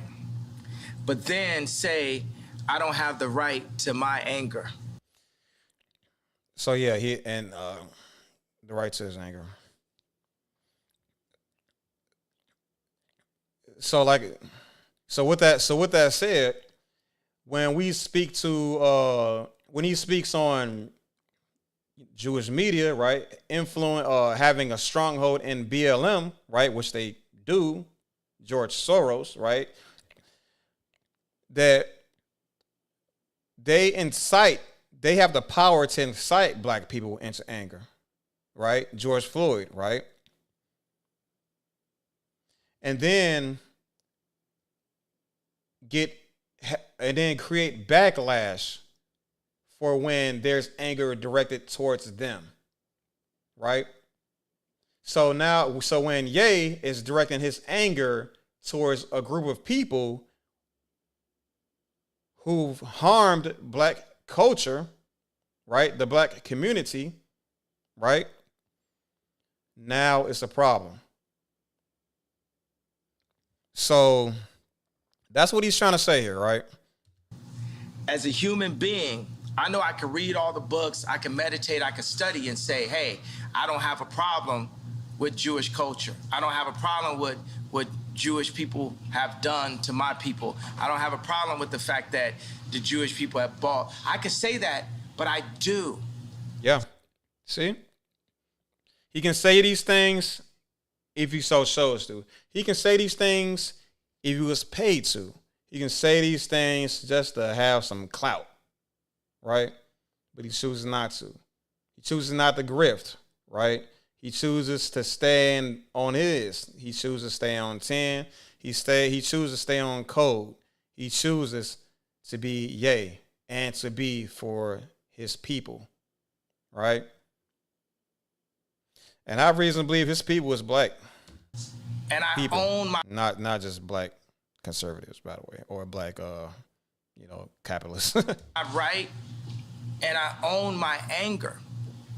And I'm gonna keep that anger as an energy to wake me up until it changes. See? He's using the anger to drive him. It's like controlling. It's like letting anger fuel him to the point that how do I word this? It's like using the anger to fuel his drive to create change, to create a better opportunity for tomorrow, right? That's what war is all about, right? That, like, you have a point of true anger to shoot all the dopamine, the adrenaline, everything necessary to win that battle, right? So that tomorrow would be in your favor, right? Or just fear. You're not going to back me down until it changes. I'm not clarifying nothing, TMZ. No, I'm not talking specifically about businessmen. Now, I will say this. It's good to clarify, Ye. It's definitely good to clarify. Please, when you're given the opportunity to clarify, I would highly suggest you clarify. Because if you want to be a leader, you need to make that message crystal clear for the entire world to understand. Because as you see, if you give them an inch, they will take the whole ruler, man. I'm talking about you, TMZ. I'm talking about the media also. I'm talking about the entire culture. I need your entire culture to take a look at itself and picture this moment. Picture every single black athlete, black actor, and black rapper being able to put their contracts up the way I put my contracts up. And we compare and contrast what things should be in the deals and what things should be out of the deals. This is gonna be Oh, let me play this last A part. lot of people embarrassed by that. There's gonna be a lot of people embarrassed by that. So, yeah, Ye owns his anger. He owns his anger, and he knows what to do with his anger. Right? He's using his anger to make things fair. Right? It's not about conquest. It's not about domination over a disenfranchised people. Right? This is about being fair, because this whole idea with the contracts and the music labels and all that stuff. He's using this. How do I word this? He's using this example to bring light to a larger issue, that black people, right, has been a target. Not just being a target. They have been a means to great wealth in this country since Plymouth Rock were landed on us, right? Uh-oh, my notes. Why my notes keep erasing?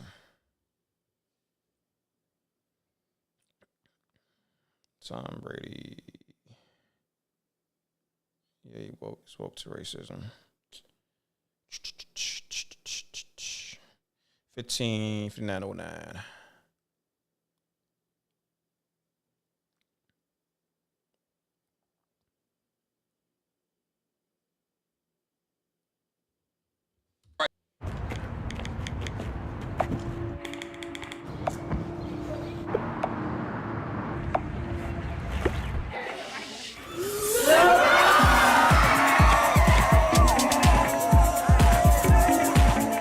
One strong, one graceful, perfect in every way. Throws a flower, the town goes. But we did have an epiphany, which I feel like we could get like a better word for that, but as an alternative word to breakthrough, or 2 words, is when I said I was jealous. Because that's really gonna set it off, right? Because I know like the Scooter Brauns and because Scooter Braun is my boy also, right? I know. You know what I'm saying? Calabasas as well, right? Because even when I talk shit, it's just like complaining about a foul. But you know, I'm like AI and Jordan combined, right? It's because it couldn't be a John Morant without an AI and Jordan, right? He brought carrying. He made carrying legal, right? Because carrying, like, it relates to the way we play basketball. You know what I'm saying? So everything about basketball relates to the way we play basketball. And we could hit a 3-pointer while we at it, but everything is super, super, super niggered out, right? So, yeah, so how do I word this? I mean, he's just speaking to the fact that black folk just put some extra seasoning on things that actually function well already. It's like it's our way of being extra. It's like our way of just doing things a little bit different, with a little extra style, with a little bit extra, just a little smidge extra grace and everything like that puts us above other groups. You know what I mean? No matter what we're doing. You know what I mean? I don't know. There's examples of it in basketball. There's examples of it in I mean, heck, and even tennis, you know what I mean? Where we just do just a little bit extra, just a little, this things is a little bit different to make it unique, to make it our own. You know what I'm saying? And I don't know, that's just, it's dope. In basketball, where I make business super niggered out. You know what I'm saying? I go to Did business. you have a meeting with Adidas and you played porno? Yeah, that's what I'm saying. Yeah. Oh, no, you definitely played porno for what's your perspective on that? And I'll tell you mine. No, I don't know. My boy told me yesterday. He's like, "Did you?" I didn't know. So yeah, they're gonna just go into like the fact that he went in Adidas and if I can quote it correctly, nobody has sex in Adidas. You know what I'm saying? All day I dream about sex. That whole thing. He said nobody has sex in Adidas. You're right, and that was like part of like the sales pitch with the high reps and stuff like that. And I guess it worked, right? But and so it's like this whole idea of like doing our own flavor, bringing our own flavor to basketball, bringing our own flavor to tennis, bringing our own flavor to cooking food. You know what I'm saying? It's he did this in business also. So instead of showing up in a business suit and being a cookie cutter, right, like everybody else, he does it his way. He does it the way he was raised. He does it the urban way. You feel me? Like the black way, right? And it's interesting. It's an interesting take, right? But I think that part is important to highlight because it shows just how grounded he is in his culture, and just because he doesn't agree with things politically, in relations to what the rest of Black America believes politically, he's still in his roots for the people, and because he was raised by the people. So let's see here.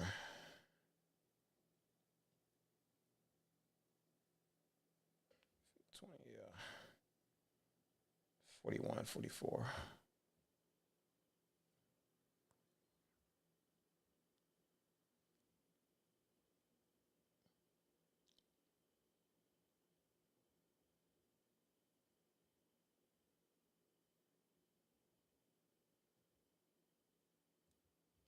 Is they? You know, is it devil's they? advocate, Is they just? you're advocating for the devil. Okay, but is they just Jewish? It could be all business people. Man, let me tell you what it is. It's like That's the thing that starts to get weird. All old white people is racist. Hear that? Cross board, Trump, whoever you want to. Boom.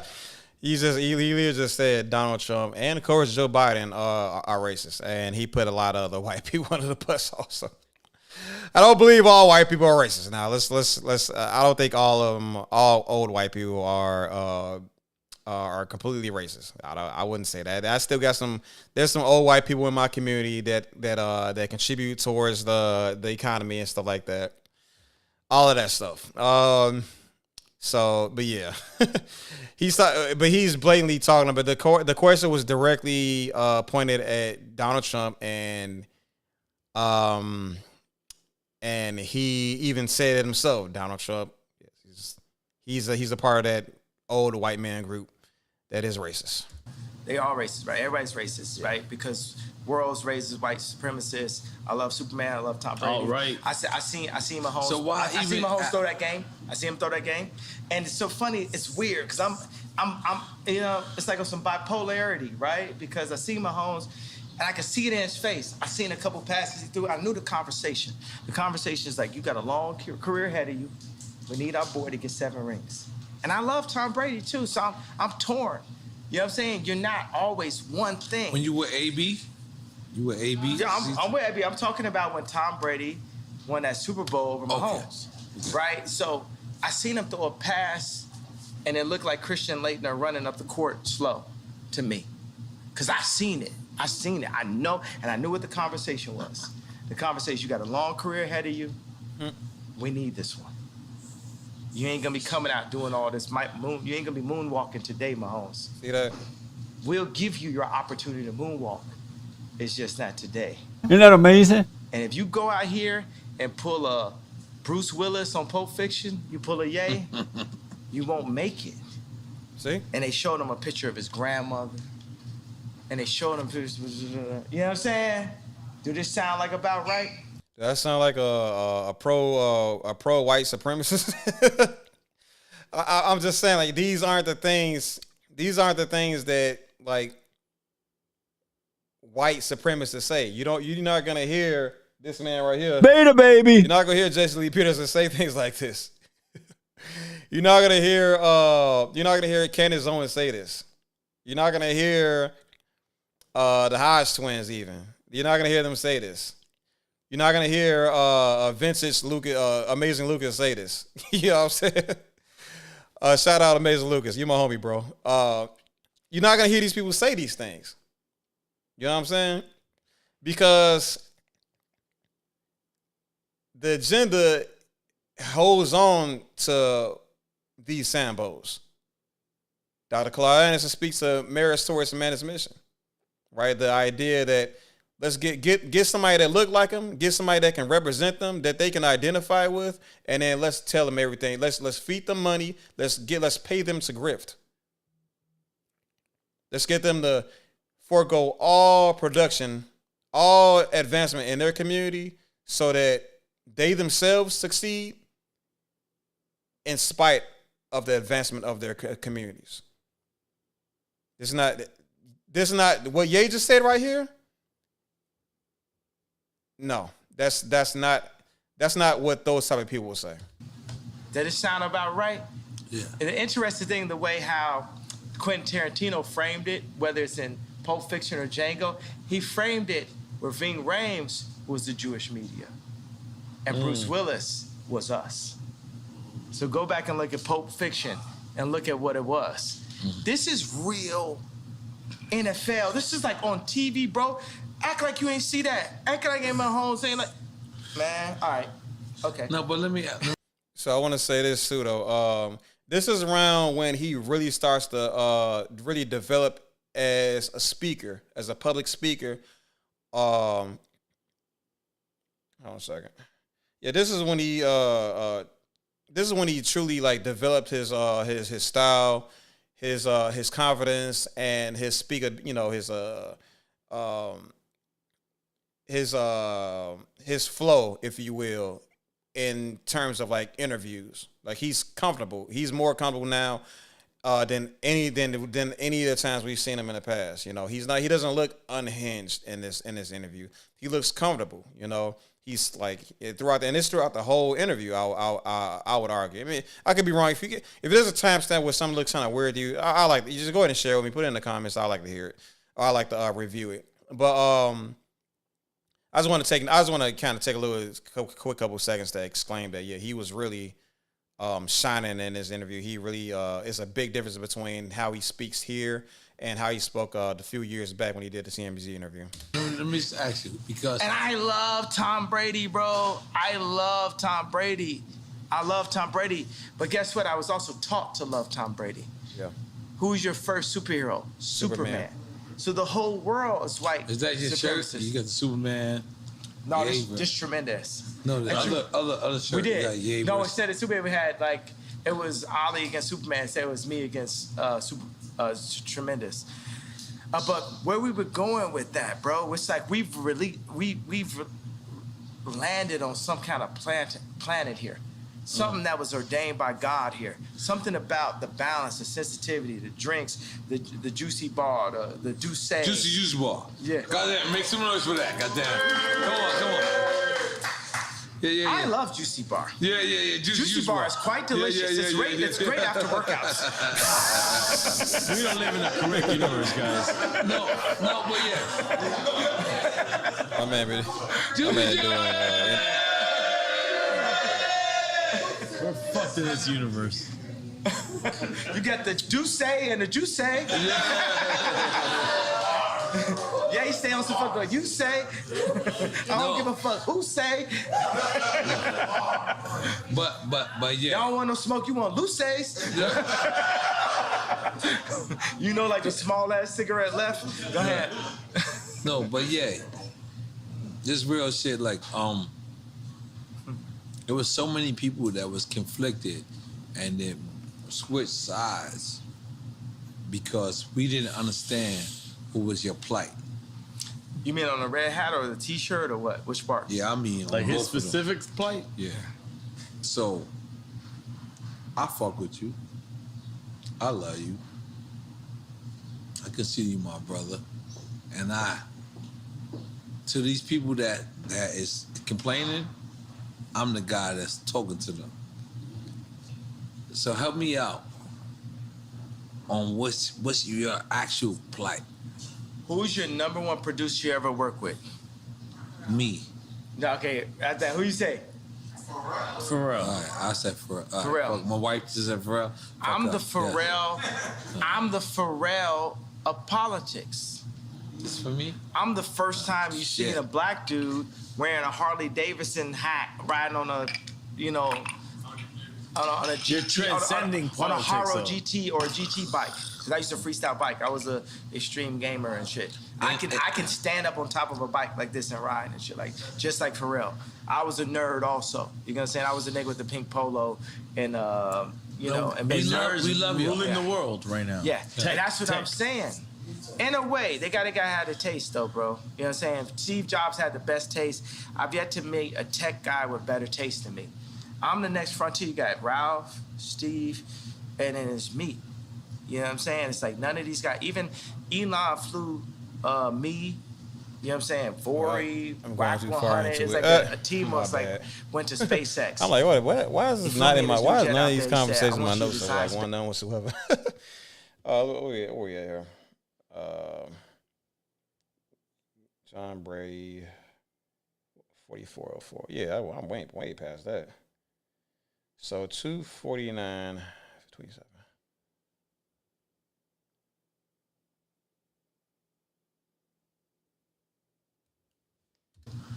Or not. No, but yeah, I'm gonna be honest. Be honest. I gotta be honest. So,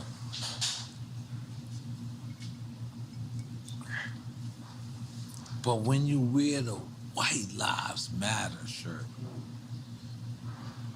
it kind of takes away from everything from black people. Because what it is like the same way you order. Now what's happening here is really important. I want everybody to.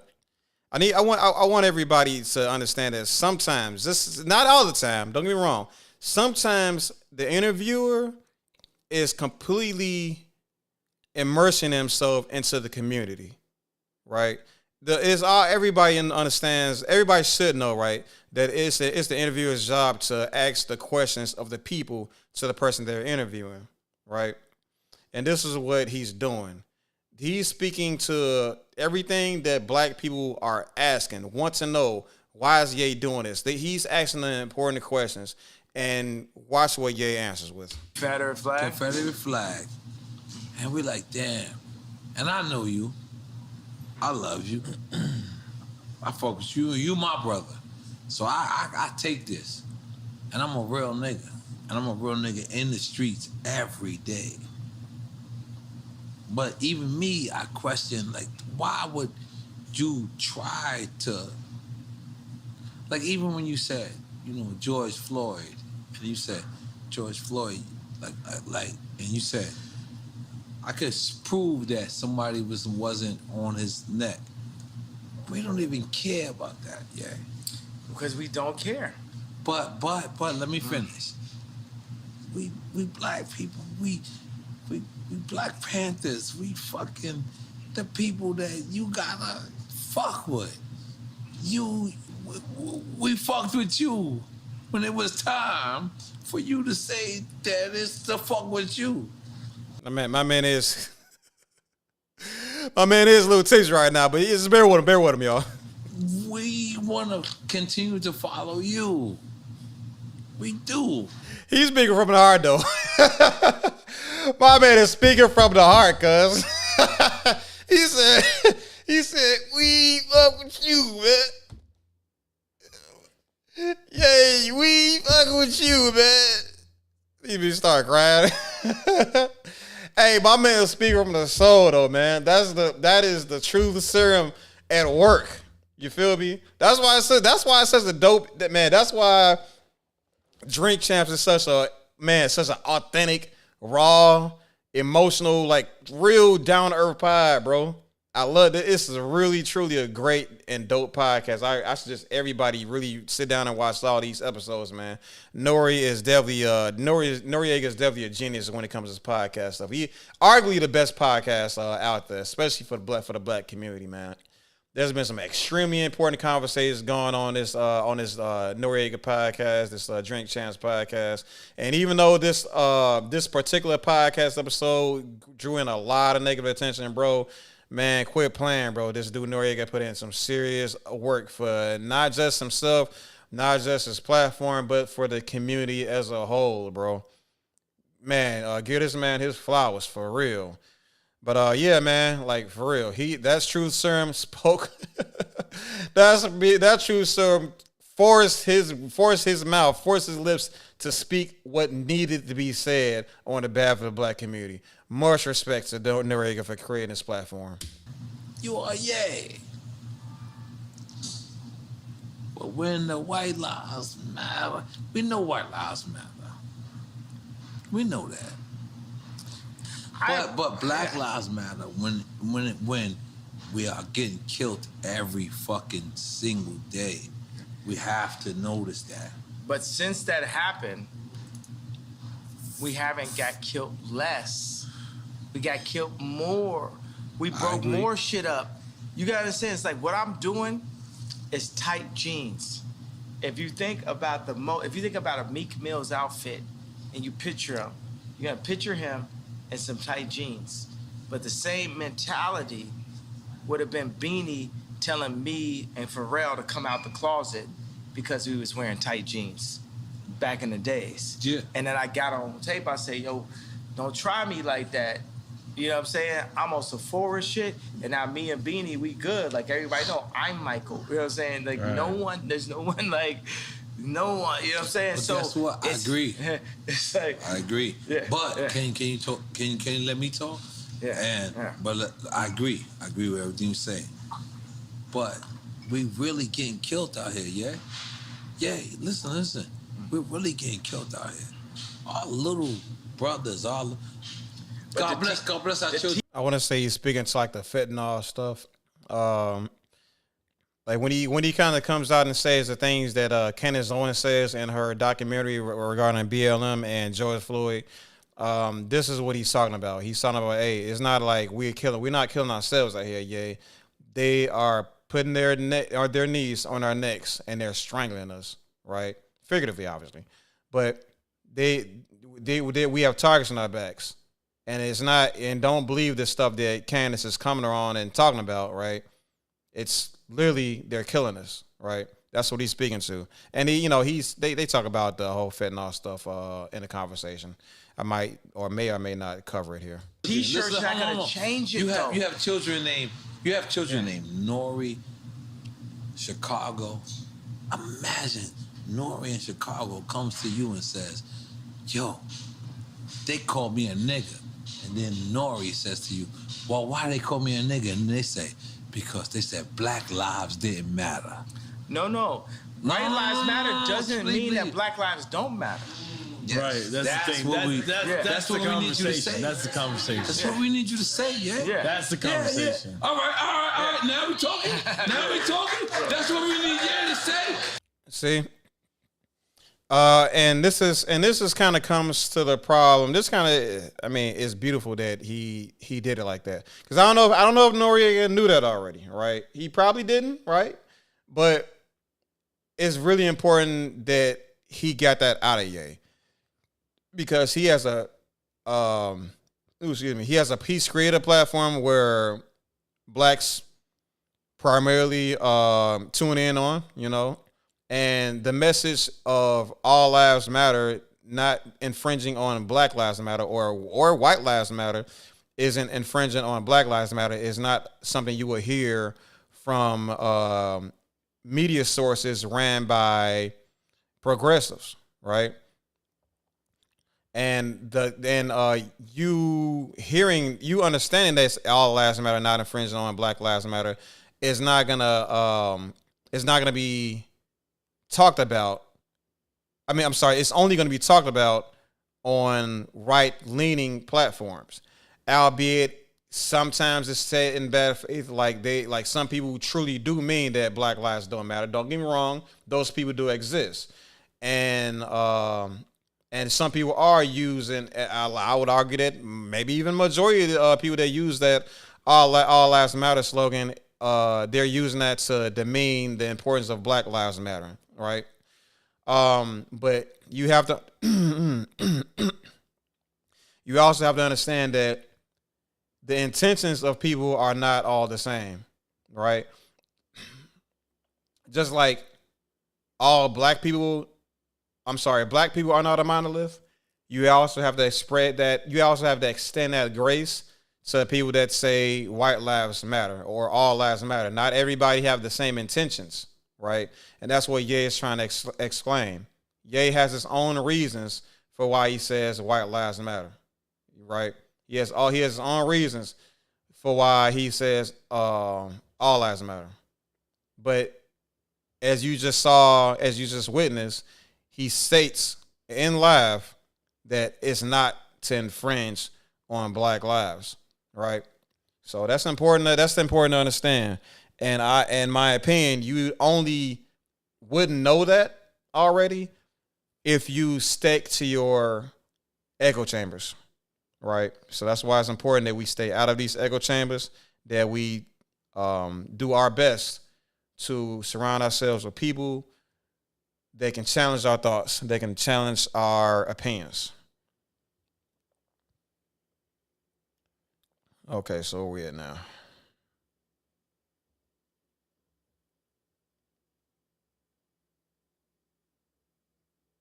$259.47.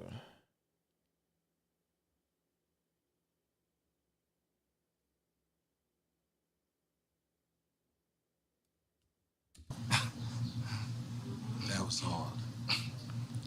That was real.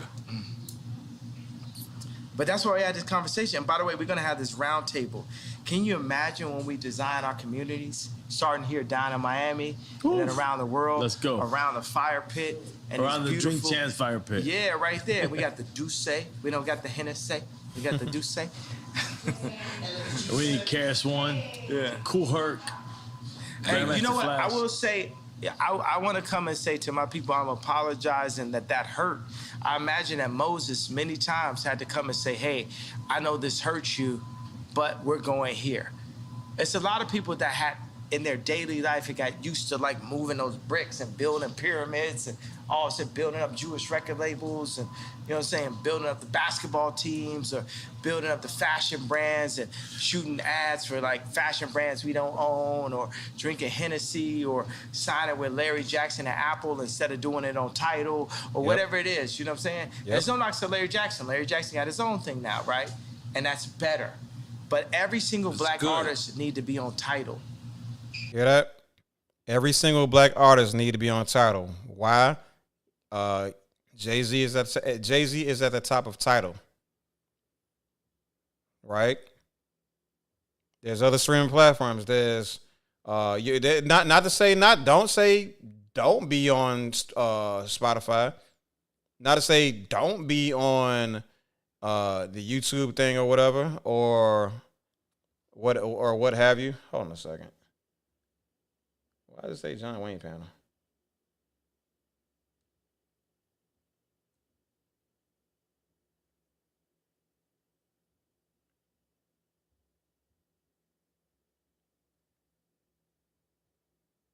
What is this about? I don't know. That's restrained. Anyway. But make sure you're on Tidal also. Black artists, make sure you're on Tidal also. Now, dealing with Tidal might have some drawbacks. You know what I mean? But you need to, as a black people, you're gonna have to take that L, right? Take that L and understand it's for greater good. It's for your people. And every single black artist needs to wear Yeezy. And if Cedric, the head of Balenciaga, talk left or right to me, we need to be able to turn the switch off on Balenciaga. And if he talk right to me and us, we turn the switch on. We have to come together as a block, as Claude Anderson said. See that? Claude Anderson. We have to be a block. So this time, say if I don't, let's say just in our wildest dreams, Ye doesn't become president. Oh shit, let's go. My favorite Jewish homeboy. Yeah, so one of his homeboys came through and he said he's caught in the rugs. You heard what he said though, right? You heard what he said? He said, black people need to be like this, right? We need to be like this. And he's just using himself as an example, but we need to be doing this as just in general is what he argues. When something bad happens, we got to be ready to switch just like that. Now, we are like that to an extent. It's not like we are incapable of groupthink or monolithic behavior or unity, right? It's not like it's impossible for us. It's not impossible because we do participate. We do have a lot of unity going on. It's just that the unity has been, how do I put this? We're following the wrong leaders, right? The leadership that we entrusted our hearts to, right? Our adoration, the people that we entrust to be our leaders, right, aren't us. At the very top of the people that we choose to give our undying adoration for, they have a boss. And then they have a boss. At the very top of that boss, it's somebody that does not have your best interest in heart. Even if you want to say, no, well, it's not about your race, Marcus. It's not about your race. It's not about race. Oh, sure. It's about greed, right? Because even if you want to say it's not about race, even if you want to say it's not about slave, it's not about this whole. We don't have to make it about race. But we still have to acknowledge that our people being sharing only 0.5% of the United States wealth, it comes with a price for us, and we're the ones that's taking the blunt end of it. When you're a boss, when the person at the very top of the person that you trust is not for your community, and it chooses to exploit your community for profit and solely profit, there's special prizes for that. So what Ye is speaking to, what Ye is trying to promote here is to make your bosses, make the very tip top of the money of who you work for, of the allocation of your funds, let that person be Black American. Maybe even best case scenario, FBA. But Jay-Z is FBA. Ye is FBA. And even if you believe that they don't have the best interests of FBA or Black Americans at heart, you are rest assured that you have a better chance of their money being reinvested into the black community. You have a better chance that their money being reinvested into the Black community than the other people, right?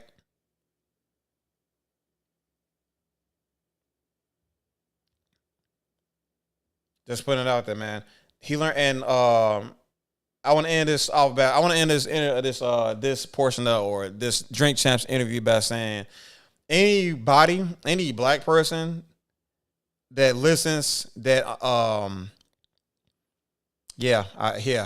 stand firmly on this. Any Black person that understands the talking points and regurgitates the talking points of Dr. Claude Anderson is an ally to foundational Black Americans, to Africans descendants of slaves, to Black Americans. Kanye West on multiple occasions brings up Dr. Claude Anderson and his teachings. And I have a rich history with Dr. Claude Anderson on this channel, and I can firmly stand behind any Black person that perpetuates, that teaches, that parrots the talking points of Dr. Claude Anderson.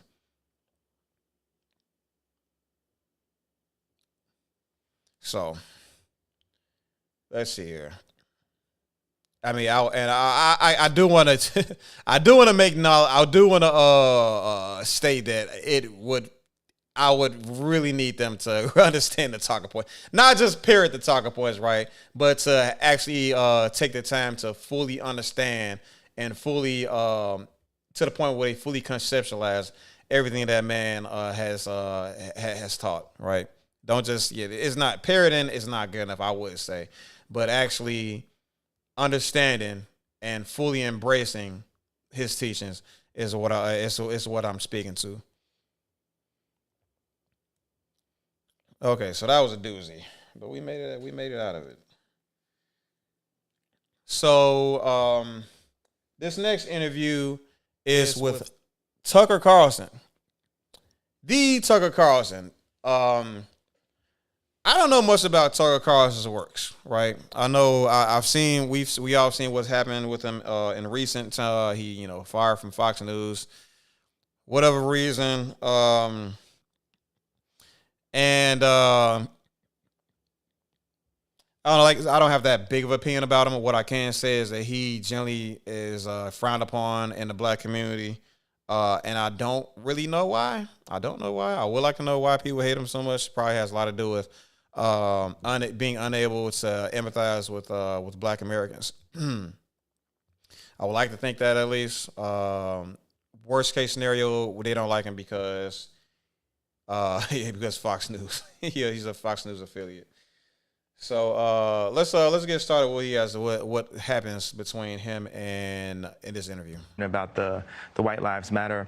My dad is an educated ex-Black Panther, and he put a text to me today. He said, "White Lives Matter, ha, ha, ha, ha, ha." And I said, I thought the shirt was a funny shirt. I thought the idea of me wearing it was funny. And I said, "Dad, what do you think it was funny?" He said, just a black man stating the obvious. Yeah. See? And, my dad doesn't listen to rap music, and he's like super educated. We opened up a water distribution center in the Dominican Republic together. He's like the original Steve Jobs, but he was getting blocked every which way with all of his ideas, and he didn't have an endless bank account, and he didn't have an Instagram. So all these ideas, he had to take them back and compress them. Like my dad is the. I need to readjust some things real quick here. Oh, I need to crop. How to crop.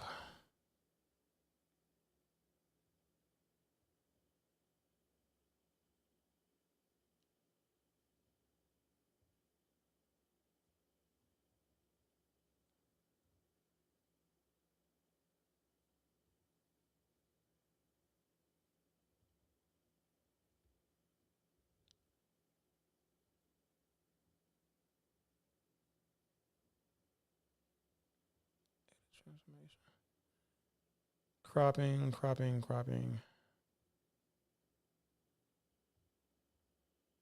Left, right.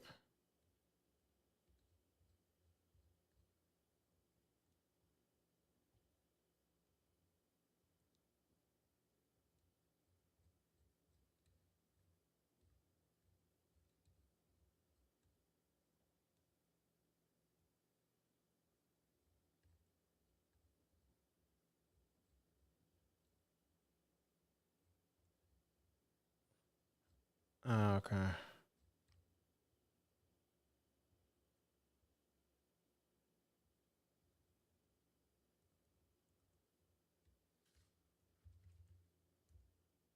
Oh, jeez, that's not it.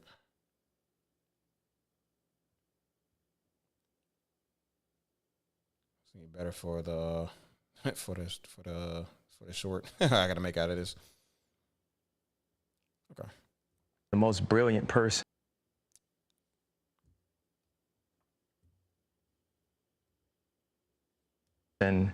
that I know, and we actually have a strained relationship because I was taken from him, because my mom was an actress, so she was a liberal, and dad is an educated ex-Black Panther, and he put a text to me today. He said, "White Lives Matter, ha, ha, ha, ha, ha."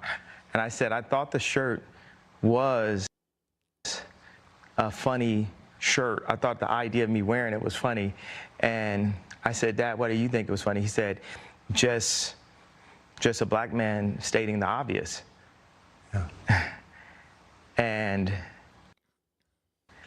you know, my dad doesn't listen to rap music, and he's like super educated. We opened up a water distribution center in the Dominican Republic together. He's like the original Steve Jobs, but he was getting blocked every which way with all of his ideas, and he didn't have an endless bank account, and he didn't have Instagram.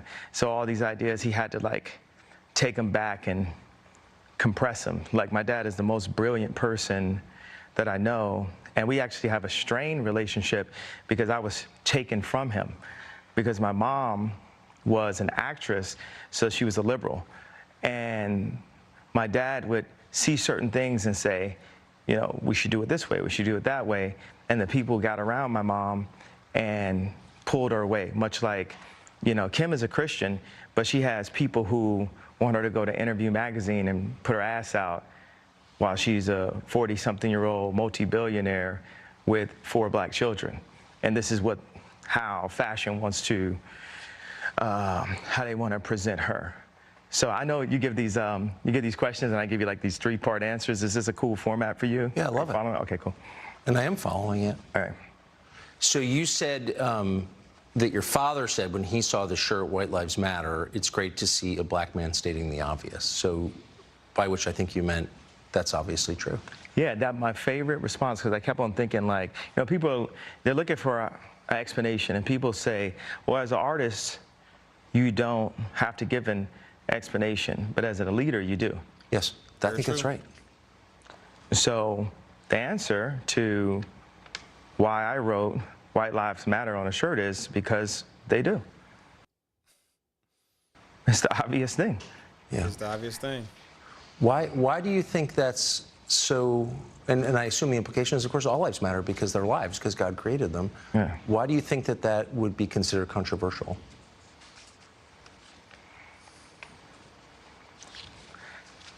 Because the same people that have stripped us of our identity and labeled us as a color have told us what it means to be black and the vernacular that we're supposed to have. My dad grew up as a military brat. Yep. So, yes, and that's just what it is. That's what I was speaking to earlier, right? When our leaders don't have our best interests at heart because they are not of us, right? Then allowing them the freedom of freely choosing or directing us how to think is immensely detrimental to us, right?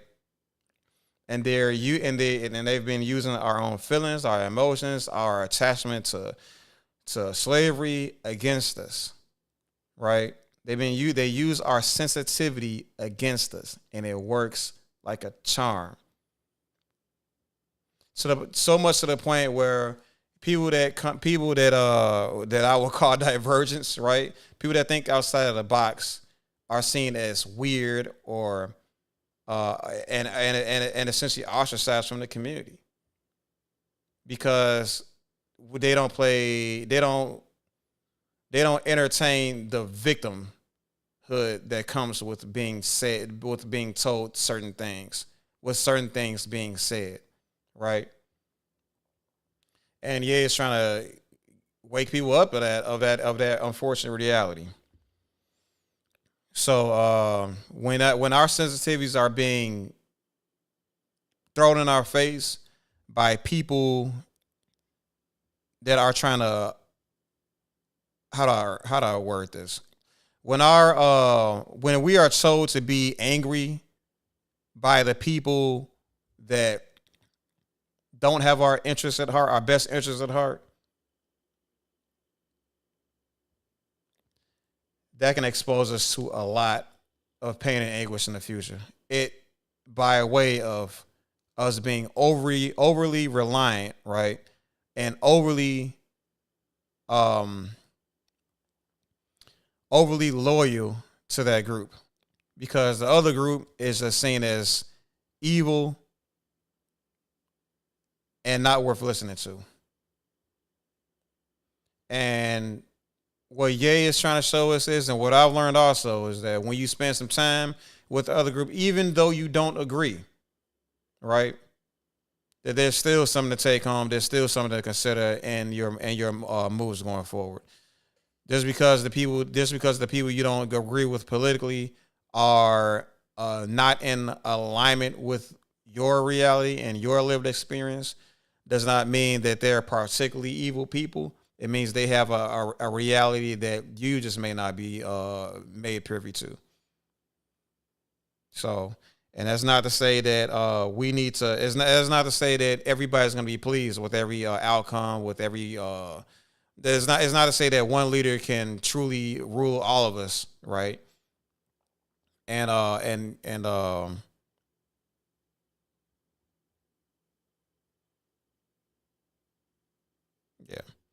yeah, it's not to say that. It's not to say that one. It's not to say that one leader could come around and make everybody happy. I think that's impossible. But I do believe that if everybody hold up to what's in alignment with the reality and are honest and are empathetic, that everything can at the very least, everything can be fair. And I think that's the best we can do as a species of people. So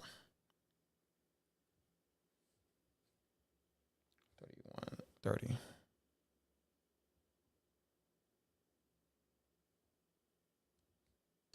You know, they thought Trump was a joke. For older white people, they're quick to classify a black person only by the fact that we're black. Even Trump, a person that's, you know, we'd consider to be a friend of mine, when I went to the White House, I called him. Of course. Good old Fox News. Good old Fox News. Hey, he's talking a little too black right now. Let's remind people that he loves Trump. Oh, look at that wholesome hug between that black man Kanye and Donald Trump. Man, I tell you, that kanYE West he's one good old American. Just a reminder, just to put the blinders above over their face one more time. Hopefully the people that's listening to this interview were actually paying attention to what's actually being said about Ye, and to the point where it actually makes them change the way they think about blacks as a whole. After that, to get A$AP Rocky out of jail. And one of the things he said to me is, you know, Kanye, you're my friend. When you came to the White House, my black approval rating went up 40%. Hear that? Isn't that amazing?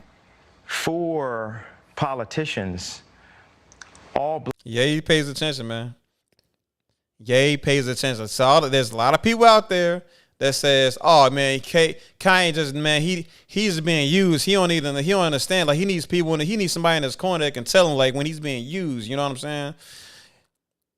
Ye, I would argue, knows what's going on, and even though on paper, on the surface level, it seems like he doesn't know what's going on. That he seems like he's not understanding what he's doing.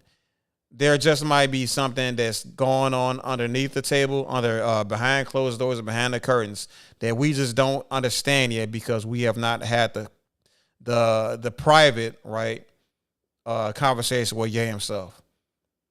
I'm just saying there might be some things that we just don't understand yet and that we should not just jump to the conclusions of just because we just from the things we observe. We can't observe everything that's going on in other people's private lives, right? We don't know the motivations of everything that Ye is doing. And after a certain amount of time, we see that Ye was working for the black community so that Trump could pass things, could do things for the black community. right? But the only thing everybody has seemed to take notice to is what the idiot box told them. Black people are worth is an approval rating. Okay. The Democrats feel that they don't owe us anything, and Republicans feel that they don't owe us anything. Said this on Fox News. Fox News. Let that sink in. He told Fox News that Republicans do not care about black people. That's what he just did. Okay?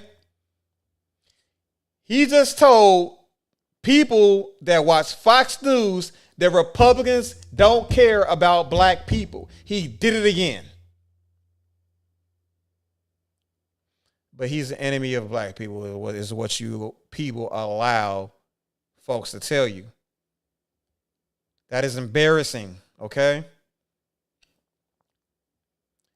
Only because you refuse to watch Fox News because it's Tucker Carlson is why you didn't get this and receive this message.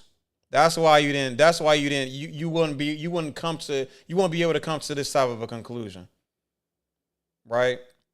No, but no white supremacists, no Trump son, none of these labels that y'all have given, that y'all have allowed people, the media, to feed you about regarding Ye. None of these things, none of these names align with what he just said right now. Candace Owens wouldn't say that. The Hodge twins wouldn't say that. ABL wouldn't say that. Black conservative perspective or whatever these other guys are, they wouldn't say that Republicans don't care about black people. Especially not on Fox News. Blacks have never demanded something for our vote. And that's something I talked to Ice Cube about. Mm-hmm. What are we asking for? How do we change our life? If all of our organizations... Ice Cube, the man behind the contract with Black America. That Ice Cube. The man that tried to bridge the gap between politics and the people. He spoke with Ice Cube about black issues needing to be addressed. The black issues that the Democrats have failed to address for generations. Okay? But Ye is the enemy of the people, according to the idiot box, right? And unfortunately, too many of our people have adopted the teachings of the idiot box. And all of our colleges and even our title as black was made by white people. All of our organizations. Isn't that amazing? Oh! Isn't that amazing? All of our jobs and Black Wall Street, Harlem after gentrification. There's never been a fully black-owned community where we have all the municipalities, things that Dr. Claude Anderson talks about. Oh, say it again? Hold on. Say it again? Say it again? We have all the municipalities, things that Dr. Claude Anderson talks about. Dr. Claude Anderson. I said it once, I said it again. There's not a black entertainer on the face of the earth that speaks to Dr. Claude Anderson's teachings in high regard, is the enemy of the people, of the enemy of the black people, especially of FBA, of ADOS.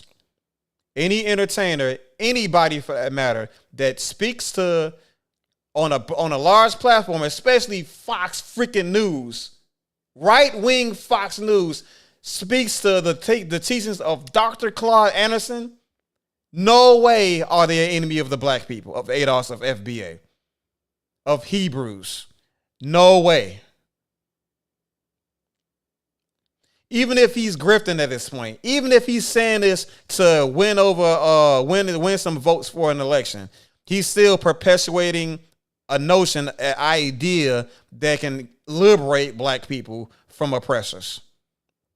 from all forms of oppressors, not just the wolf, but also the fox. If you don't know what the fox versus the wolf is, I highly recommend you take a look at Malcolm X's speech, The Ballot or the Bullet. Okay? I don't need to speak. I don't need to play anything else from this interview. Like, check it out. If anybody else want to watch any of these interviews and want to point something out that contradicts my narrative, please give me a timestamp and I will review it myself. I will even do it live. All right. But fact remains, this dude does not. He does not say these are not the talking points of white supremacists, right? And even the talking points that you would hear from a white supremacist, he speaks these talking points with a completely different narrative. A narrative that is entirely pro-Hebrew, pro-FBA, pro-ADOS, pro-Black American. And that's facts.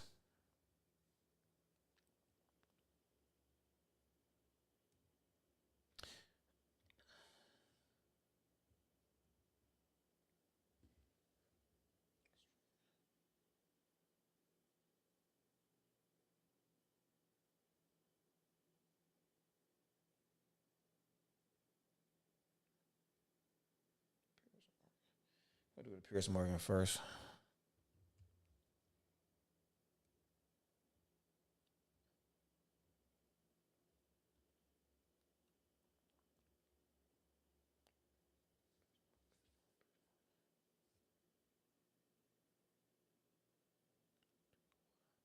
Bro.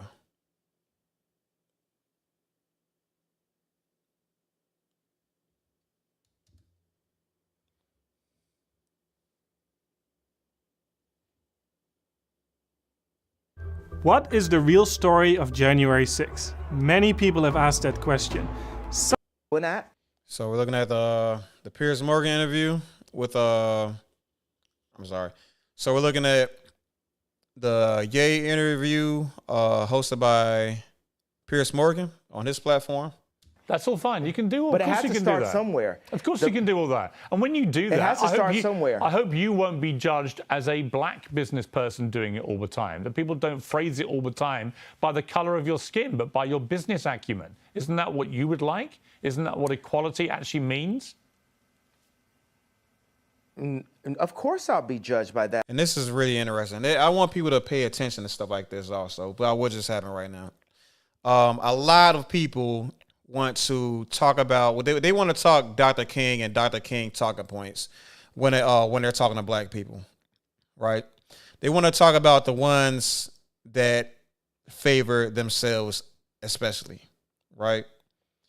And I believe that to be a bit disingenuous because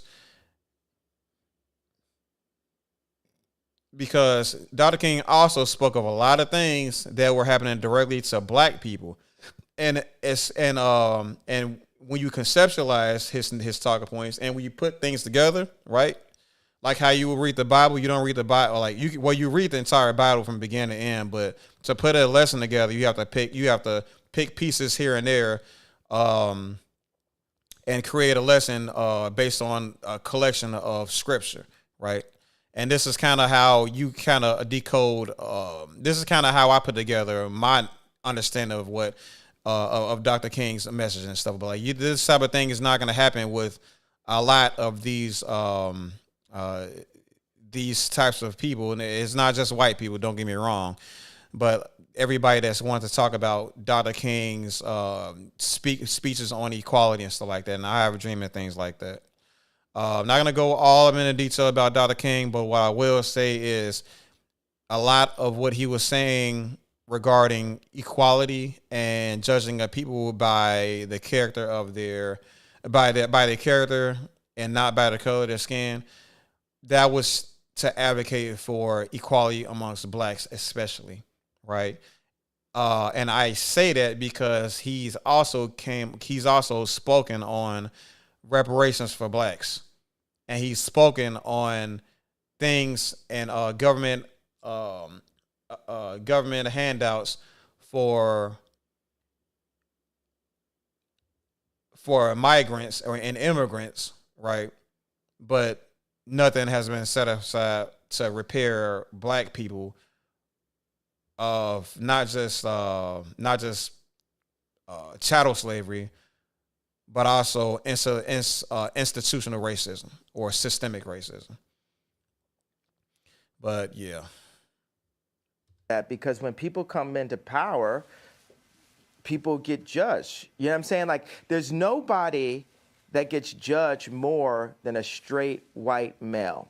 The straight white male has... God, why is Kanye talking about a straight white male? What is on his mind? What is he talking about? He needs medication. Let's hear him. The least amount of a platform to even speak. A straight white male can't say, my wife hurt me today. And because people will say, well, you're hurting women. A straight white male can't say, hey, a black employee didn't come in to work on time, because then people will say you're racist. A straight white male can't speak on a homosexual person because they'll say you're homophobic. And so I empathize with the position of the straight white male. And part of the reason why I empathize with that position is because I know that I'm headed to that position. And what position that is? Top power position. That yay smile. Yeah. So a lot of empathize with white people, right? With white men especially. And that definitely, this line especially rubbed a lot of people the wrong way, because they're like, well, white men, the common understanding that white men are in charge here and they've done a lot to put themselves into a powerful position, and a lot of racism was involved in that, and a lot of people paid the price of their like I said, their them using their power and their influence and their positions to infringe on the progression of not just black Americans, but everybody around them, all across the world, and all of those things. That is definitely a just and well-due indictment.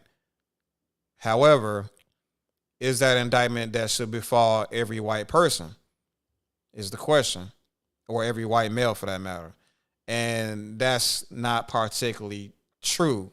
Not to the fullest extent. You know what I mean? We can't treat that one white dude, right, that's asking for money on the corner the same way we treat Adolf, right?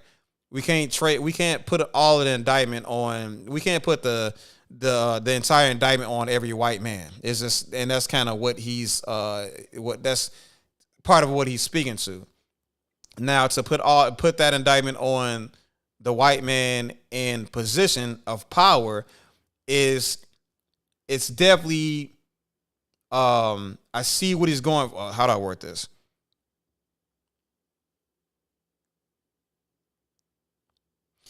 Now to put that indictment on the white man that's in charge per se is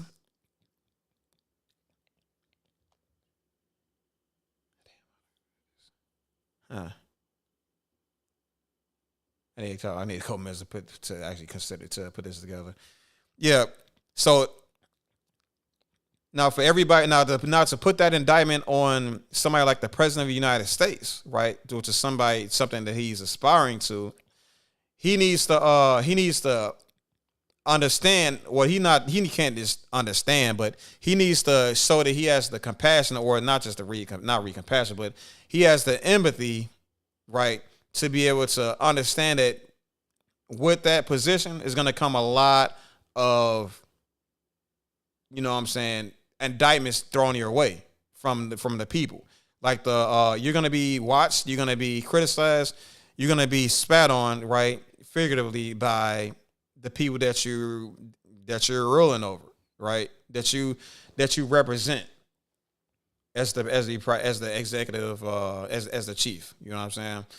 And this is, I mean, it's more or less an empathy flex for him, but like I do believe it is an important message to deliver as somebody that's trying to run for president, that he can empathize with even the most difficult people to empathize. Now, not to say that, I mean, what people like, and what people like, how do I word this? And what a lot of people seem to not understand well is that when you empathize with somebody, it does not necessarily mean that you agree with everything that they're saying. It doesn't mean you agree with their motives, their decisions, any of those things. Because he's indicted, or he's criticized every president, Donald Trump included. You know what I'm saying? But he still empathized with the pressure that they have to face every day as the president, as a leader, or as the chief representative of the United States of America. So it's not his messaging in context is not to do with, oh man, I love me some white people. I gotta take every opportunity to defend white people or the white man. This is a flex. This is an empathy flex, right? That's what's actually happening here. Okay. That's the top power position where you get all the rocks thrown. And that's the thing. I have friends, right, that will actually that's the reason why I'm going to be a good leader someday, because I'm really empathetic. But I call black people. He literally just said it. I should just let the video play. People out on their stuff. I call white people out on their stuff, because we're all people. We're actually only one species. And in order to, whether it's my friends texting me like, bro, you got to get in the gym. You're looking chubby in the photo. It's like we have to hold each other accountable to what's actually happening. And it's so much is based on you did that tweet wrong. So what I will say is, I feel that my words demand more sensitivity for the frequency that I'm operating at and and the amount of people that I'm communicating to. And I take that responsibility right now. But I will also say everything happens for a reason, because if it had been perfectly worded in English, and because there's nothing whiter than English itself, right? I'm already not speaking in my mother tongue, right? So if I had perfectly worded it in the most sensitive way, then we wouldn't be here right now. So, yeah. I'm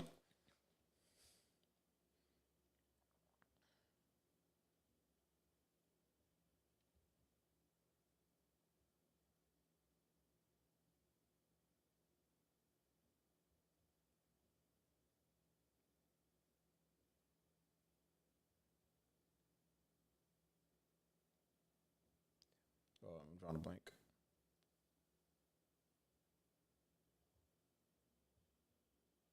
I'm gonna play this back. I kind of forgot what I was about to say.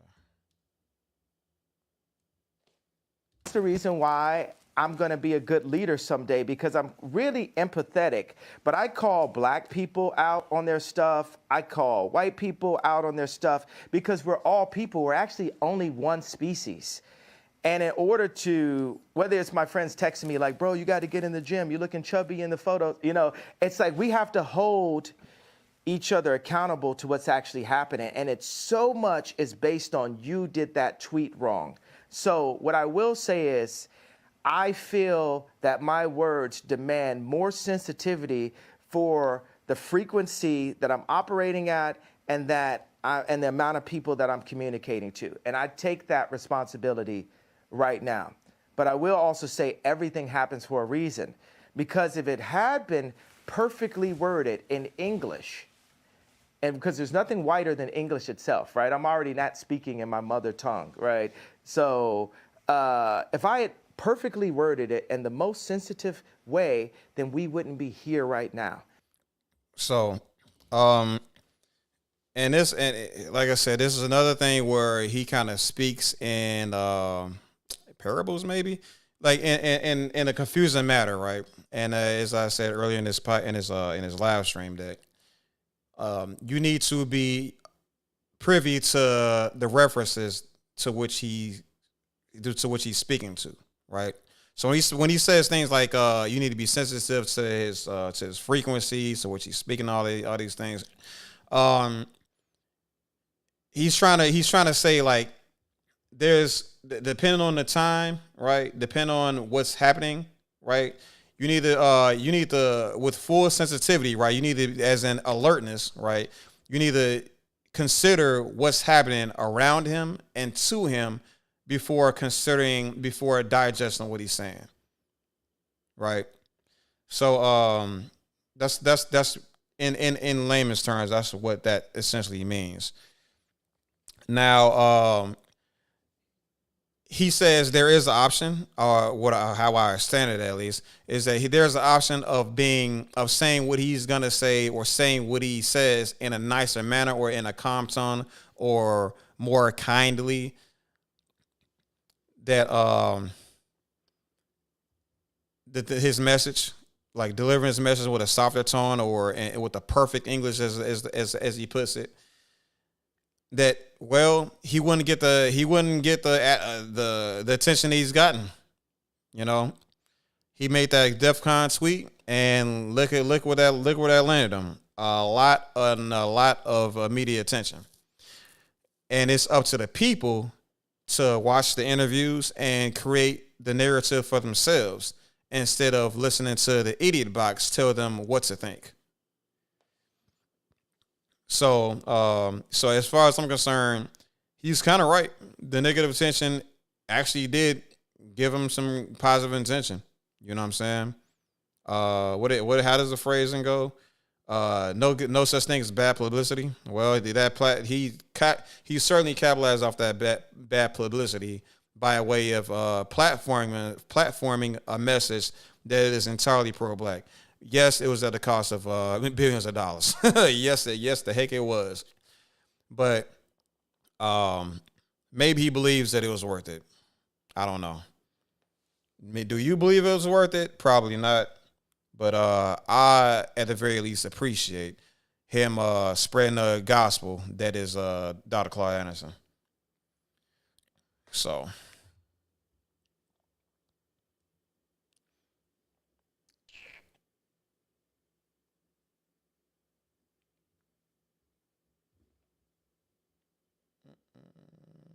Is there more to do with Lex Freeman than?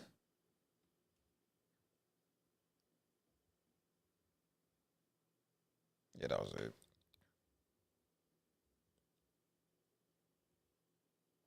That'd be great if I had this on the right timestamp already.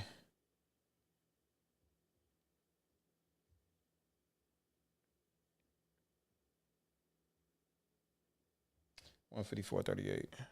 No, it's not. Of course, it's not on the right. Of course, it's not on the right timestamp.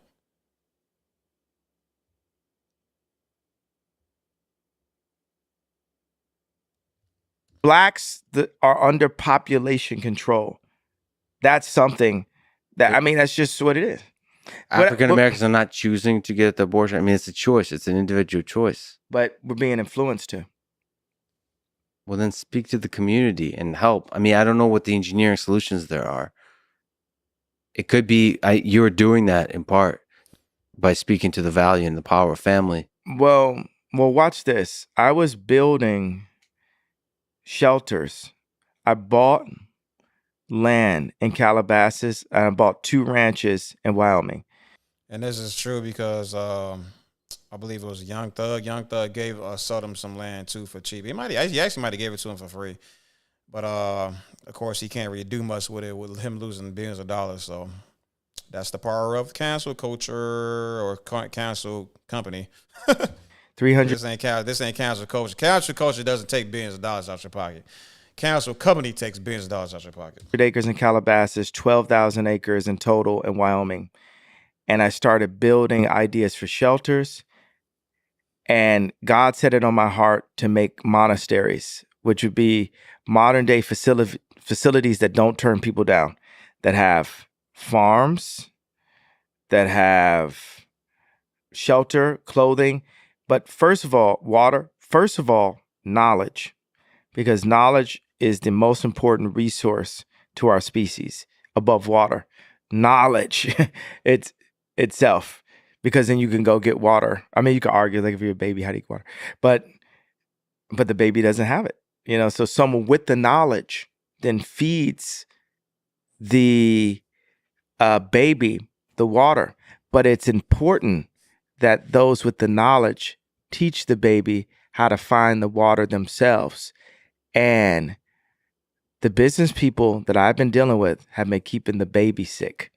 Yeah. By not sharing the information and the knowledge within inside of those contracts. My people are sick. If I load up Apple Music right now and I play the top songs in the rap chart, I would tell you my people are sick. If I go to the restaurants and opportunity zones and we look at the calorie rating and the cholesterol, I will tell you that my people are sick. If we look at the obesity rate, if you go to just a restaurant somewhere in middle America, Denny's or something, I went to Denny's the other day, you will see that my people are sick. And my people meaning all people, right? But Black people are very influential to all people. Yeah. So, right, if the media picks a overweight Black woman and says this is body goals, then the media are influencing my people to stay sick. Yep. And it just so happens that night. And it's not just obesity, right? I need you to really understand that obesity thing, that is just one example of every problem with his people, right? It's like the culture he was directly referring to was blacks, right? And there's people up there at the very top, right? The ones that's pulling the strings, right? Those are the people that's keeping our people sick. I was so frustrated after 20 years that I had to call it out in one tweet that now, even if I say, hey, okay, I was frustrated for these reasons, now it's not good enough. You've literally tried to make me re-apologize 10 times in this meeting, re-say this, re-say that, but it doesn't change the fact that my people are sick, and I'm the only person in my position that will say that my people are sick. Today, not 30 years ago, not 60 years, my people are sick today. 50% of my people's of deaths are abortion today. My people don't have the opportunities today. Even to the point that because if JP Morgan had been nice to me and if Alex Klein, a STEM player, had been fair to me, different things, then I wouldn't even point it out that we don't have any Black, we have 2 Black engineers. So I have to have a responsibility, obviously to all people, but specifically to my tribe, because tribes move. You know, tribalism is real with Black people. To separate the brightest from the tribe or to separate the leaders, it is factual that the CIA removed the leaders from the Black community. So I want to stop him right here in case he goes off on the. I need to speak this immediately. Okay. Removing our brightest from our communities is assassination of the community, right? And I know. It's so enticing. It's so enticing to leave the hood behind. It is very, very enticing to do that. You got your bread together. It's time to get up out the hood because the hood is screwed. So enticing to do that. But guess what happens? Guess what happens when you do that, right? Guess what happens when 10 other Black geniuses leave the hood? Guess what happens when 100 Black geniuses leave before you? Where do they go? They go to communities that's been established from other communities, other cultures of people. Because it's cleaner, it's nicer, it's more healthy, it's safer. So enticing. And I can empathize with that. But nobody empathizes with the hood that you left. You turn back, you say, man, that place sucks. I'm glad I'm leaving. And you know what? Every Black genius before you said the exact same thing. That place sucks. I'm glad I ain't going. I'm glad I'm leaving that place behind. They all said it before you, and they all gonna say it after you. What's gonna happen to that hood? is going to continue to crumble. It's going to continue to have no black entrepreneurship, no black established businesses, nothing that's black owned that can funnel, that can go back into the black community. Dr. Claude Anderson himself speaks on this over and over again. The money needs to bounce back into the community several times in order for a community to grow and develop. Because who's going to develop the community if blacks don't do it? If the people that live in the community don't do it? It don't even got to be black people, because this is a community thing. What's going to happen to a community if the community itself is not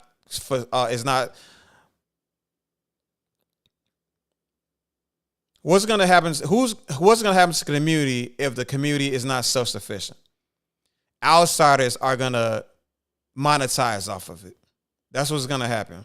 And what's going to happen to that money what's going to happen to that community when the money that's made within the community is being funneled to an individual who does not live within the community? Is going to be extracted out of the community, right? So that's why we have these communities, these neighborhoods, or what have you. Dr. Claude Anderson says there's no communities in Black America. There's just hoods, right? Incomplete communities, incomplete neighborhoods.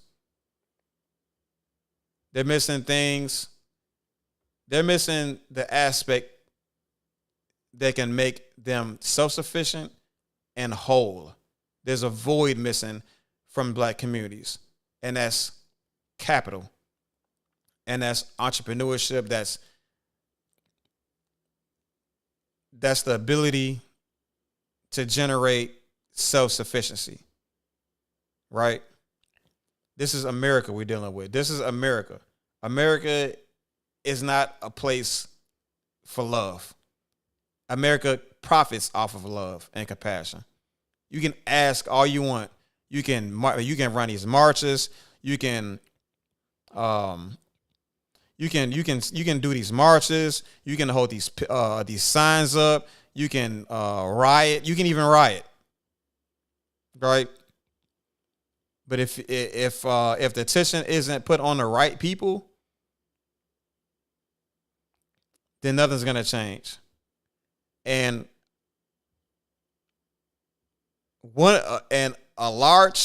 if you can't reach those specific people to make that change, then you're gonna have to adapt.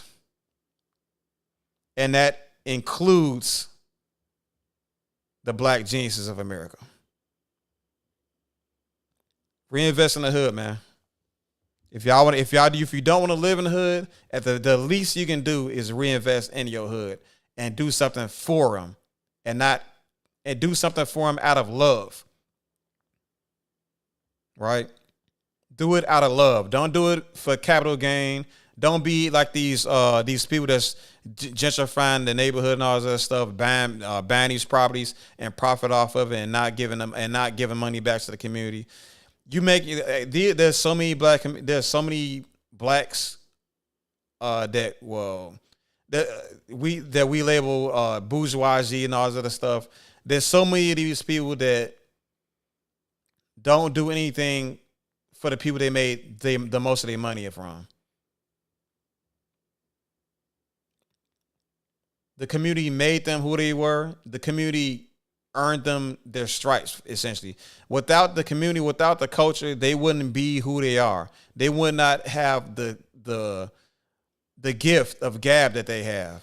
They like the streets raised them. The streets toughed them to the point where they are who they are. And when I say that, what I mean is, without that struggle, you wouldn't have the visibility that you have. You wouldn't have the skill set that you have. As weird as that sounds, as strange as that sounds, as cynical as that sounds, it's the truth. And you owe the hood your riches. You owe the hood I mean, I don't know. Maybe I do it. Maybe that's what it is. Maybe that is exactly what it is. You are indebted to the hood.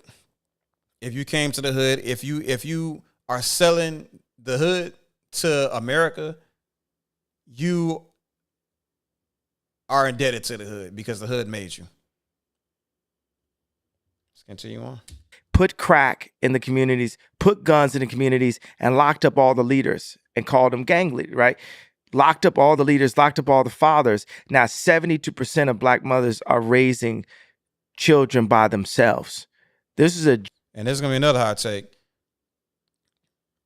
What's that man named? Larry Hoover. Larry Hoover was a leader in the black community. Before Chicago gangs, before what Chicago gangs are known for today, there was something very different back then. It said that GD stood for growth and development. Probably still does. I don't know. But that's what's understood, right? And Larry Hoover started that. But look what they did to Larry Hoover. Put him in, they separate him from the community. So now it's just not what it not. So now that Chicago gang is not what it was. Agenda like a Tuskegee experiment set on my people, right? And what I'm calling out for Tuskegee experiments. Look that stuff up. All these are metaphors. All these are symbolic. He's speaking in parables, but it makes perfect sense when you understand the reference to what he's speaking of. For the black people in entertainment is, what are we doing? We have to collude. And if we don't collude, because even if I said, hey, I'd like to make a company that's all black, right? Is that okay for me to say? Maybe not. Is that okay for me to say? Or is that anti-Semitic? See, if I hadn't crossed the line so far, then that would have sounded anti-Semitic. Now I've stretched a bit. So now we can go to, okay, let's make an all black company. But that would have been anti-Semitic. Just that concept. Because you could word that in a different way that would sound anti-Semitic. I don't know, man. I have to listen. What if I said, like, listen, that I didn't want to have the Jewish people in the company, would that be anti-Semitic? It would sound like it, right? You'd say I'm from 1930s, right? Yeah. But for me as a tribe to say, no, I want an all black company, right? I'm generally against that kind of thing, but first of all, you have the right to do whatever the hell you want. This is America. Well, what I'm saying is that's what I feel may need to happen for my people to have power again, because when my people have been left under the media's control, we've been made sick. We've been allowed to be sick. We've been we're promoting sickness.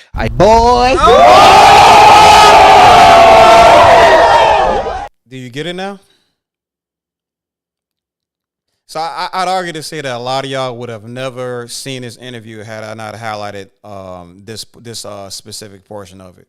And I'm going to make it nice and short and digestible for everybody to kind of come in and jump out. But this is the type of stuff that needs to be said. And even if he's not the first person to say it, even if you knew this stuff already, even if you follow Umar Johnson and all these other black leaders and FD Signifier and all of these guys that said the stuff already, it needs to be said by everybody. It needs to be said by people that don't align. How do I word this? It needs to be said by people that won't listen to FD Signifier and won't listen to Dr. Umar Johnson. It needs to be listened. It needs to be heard from people that listen to Ye West. And I would argue to say that the people that listen to Ye West are the people that really need to hear this stuff. Because the problem with the Black America right now, or the problem with our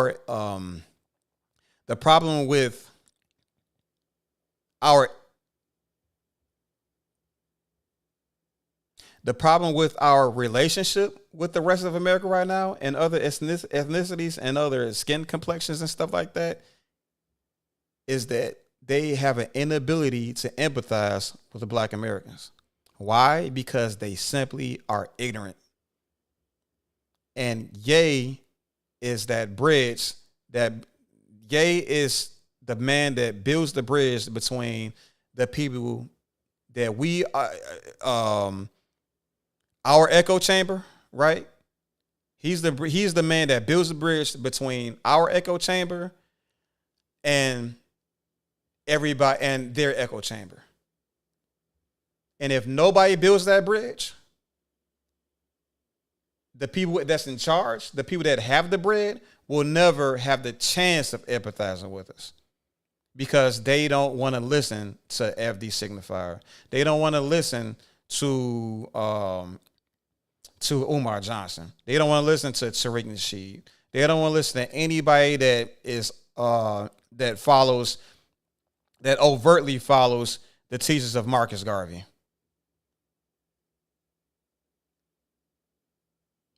Now, don't get me wrong. There's going to be people that resist anyway, right?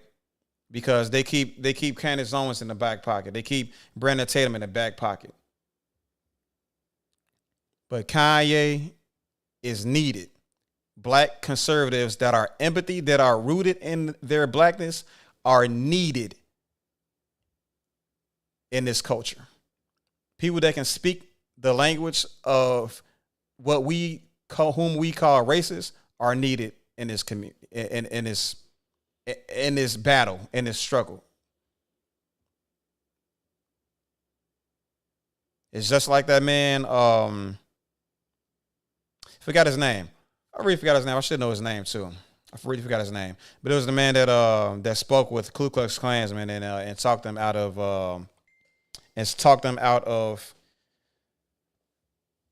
being in the Klan. Harold, geez, let me find this. I'm actually bothered that I don't remember his name. I'm just gonna edit this out as all.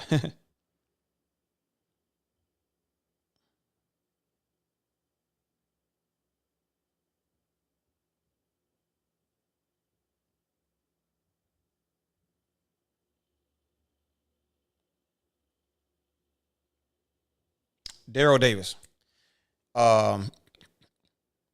So this community, our community, needs people like Daryl Davis that will go into the belly of the beast and speak with the devils themselves and cleanse them and baptize them. Man, Daryl Davis went up to Ku Klux Klansmen, found common ground, and those people turned in their robes. Now, it's a surface level caveman, like bare bones black people that are too rooted in their emotions and their feelings. They will call somebody like Daryl Davis a coon. They will call him a Uncle Tom, right? They'll have all these names for a guy like that. But in reality, that man is a hero, and he's helping black people. And I can say the same thing for Ye.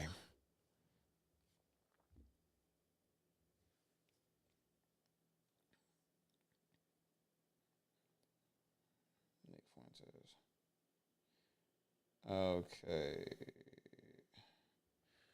All right.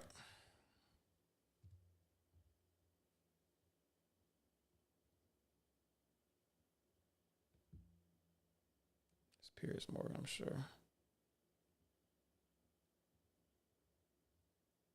Oh boy, this is gonna be a doozy right here, boy.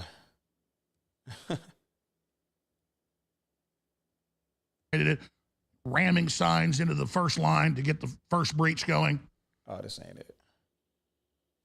Yeah, here we go.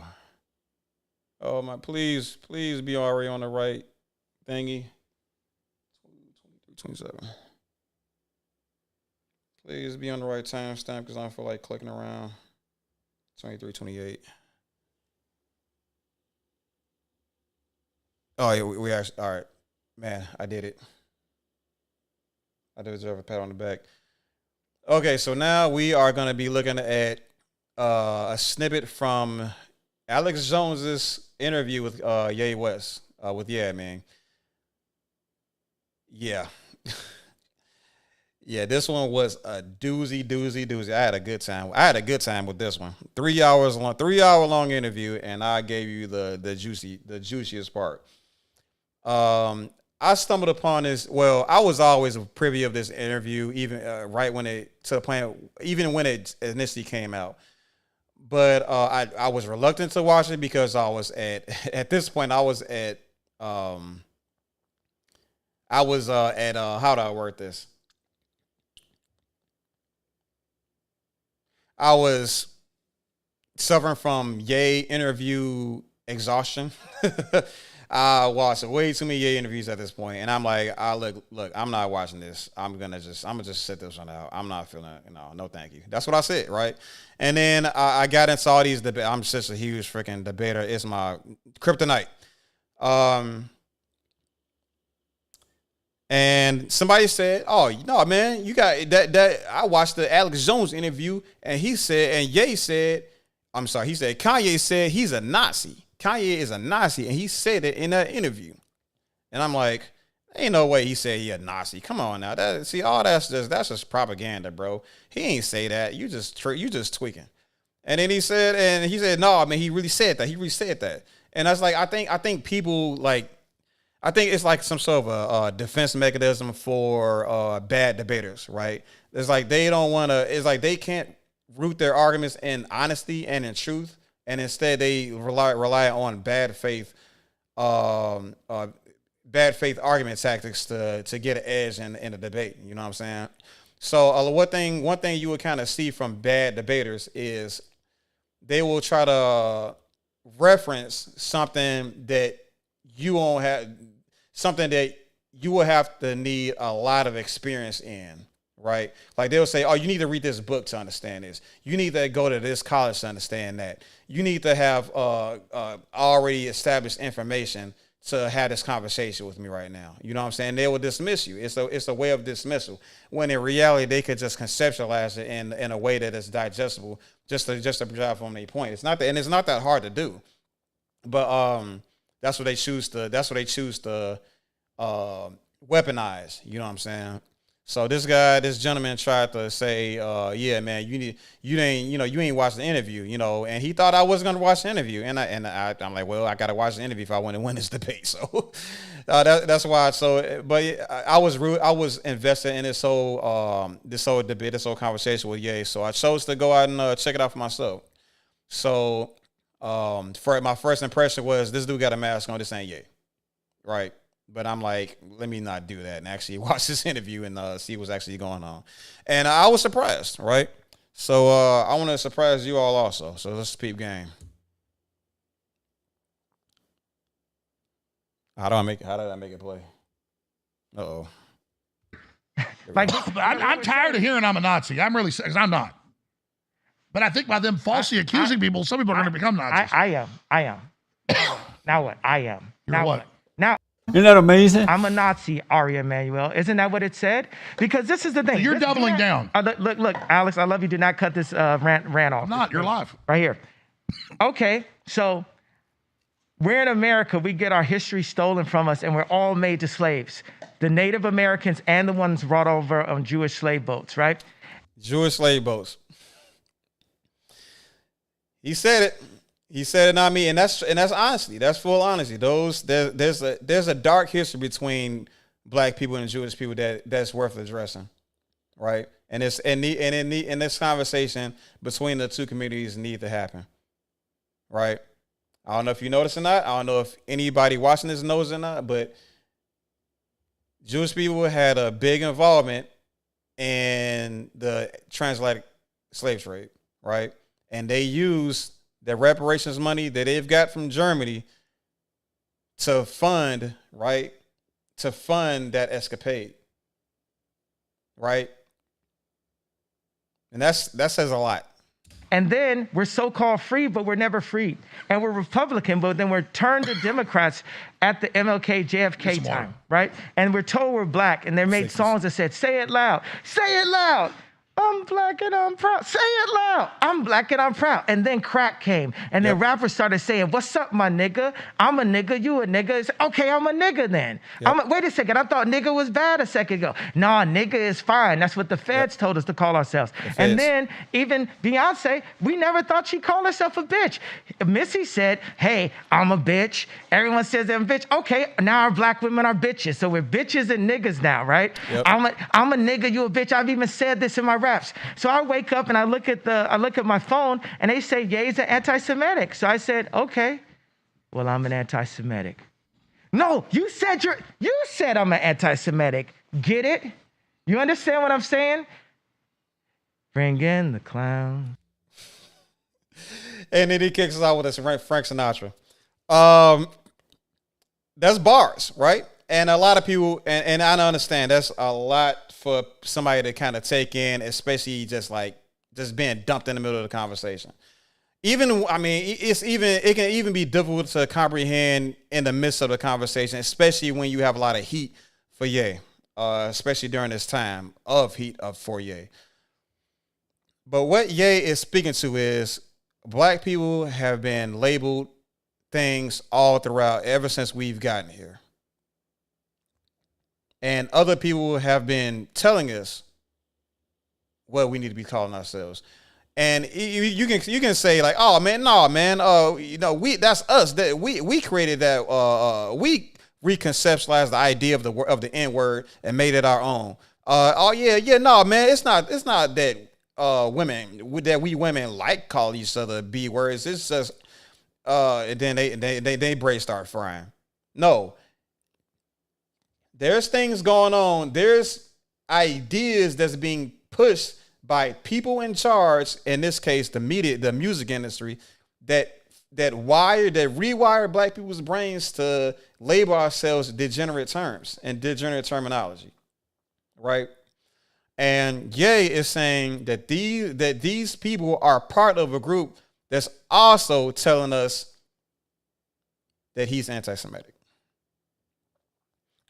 So with the history of being told who we are and what to label ourselves as, if he has to be anti-Semitic to land his plane to deliver his message, then you know what he said. You know what? F it. I guess I'm anti-Semitic now, because a word or a name, a label or whatever, is not gonna scare him from speaking his truth. That's what Ye is saying. And they're going to send in the clowns, right? They're going to send in the clowns to perpetuate the illusion, to entertain you, to keep you outside the loop of what's actually going on. That's what Ye is trying to say. Any alternative interpretations, I'm completely open to it. But as far as I'm concerned, that's exactly what that man is saying, because that's the words that came directly out of his mouth. Feel me? Ooh, bars. Let me see. So in the comments.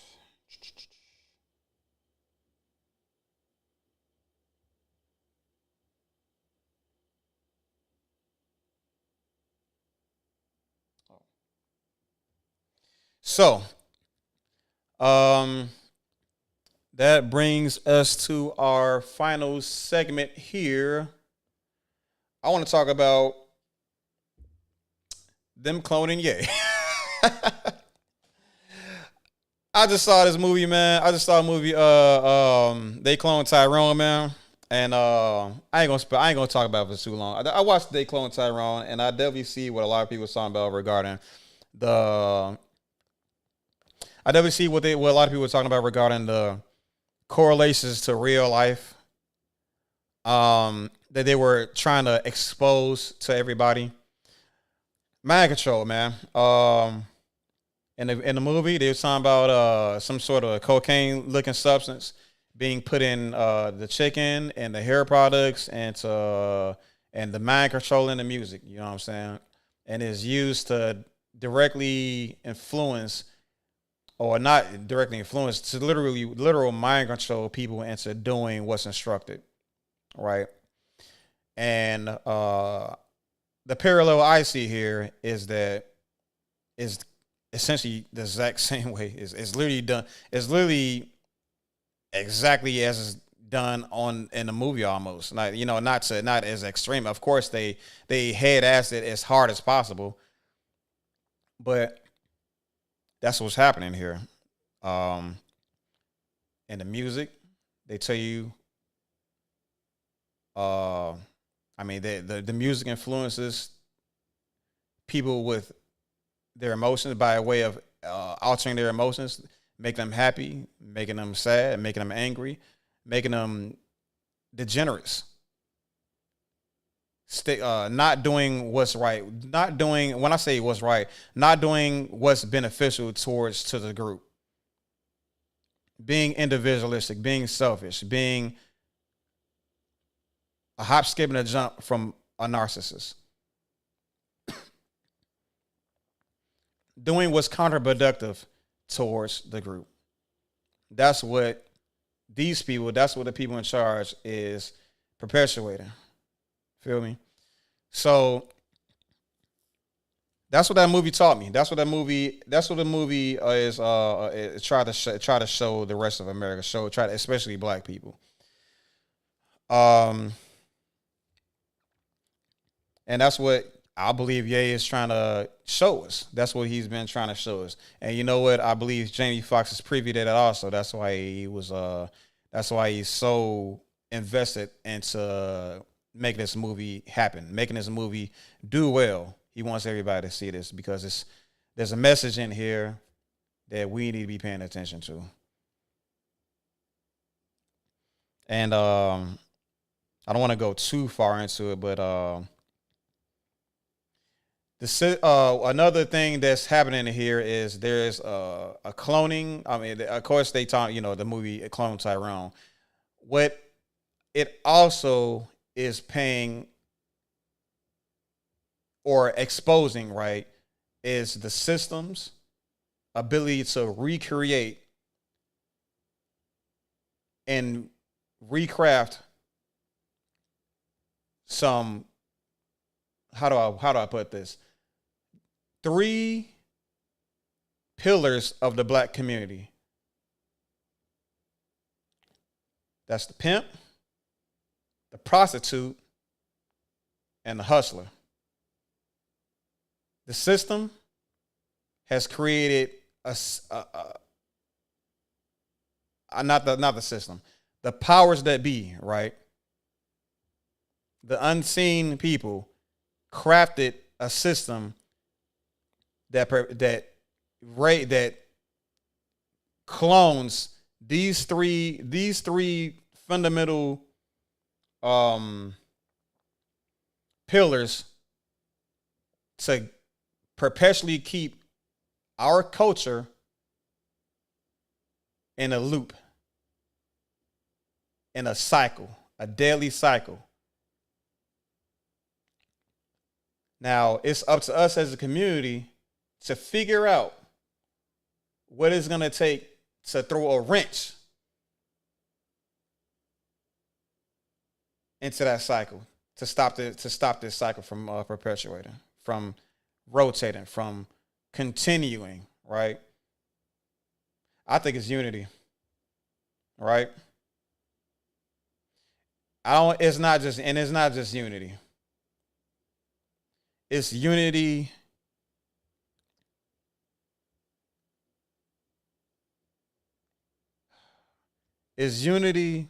driven by a code that is putting our best interests up front. It's a type of unity that wants to see actual equality happen in this country. And it's a unity that understands that there is a 5% wealth, a 0.5% wealth share amongst the Black Americans in this country. And if we want to see any form of real equality in this country, we're gonna have to fight. We're gonna have to strive for that. We're gonna have to strive for that population. Oh, let me try to phrase this correctly. We're gonna have to strive for a wealth share that's equivalent to our population. Right? So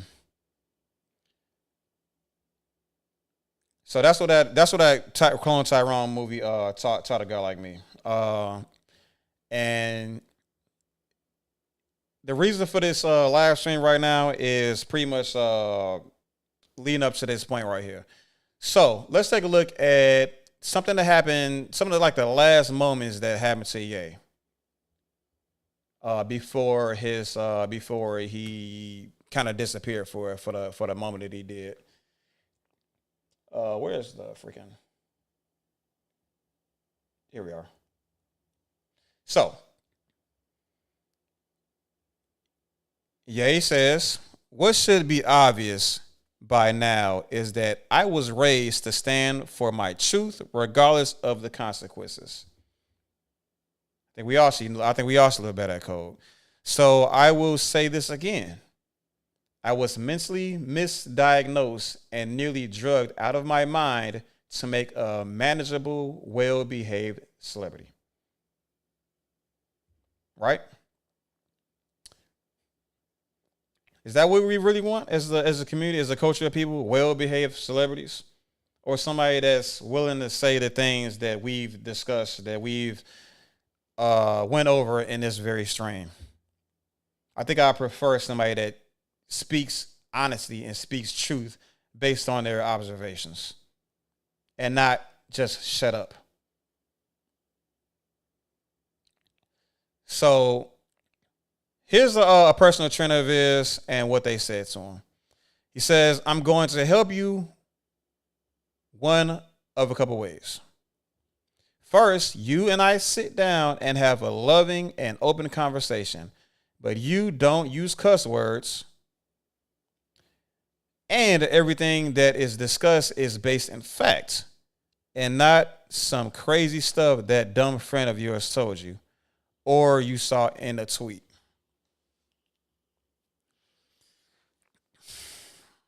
So he wants to mute him, right? He wants to say, "Hey, this is what the reality is.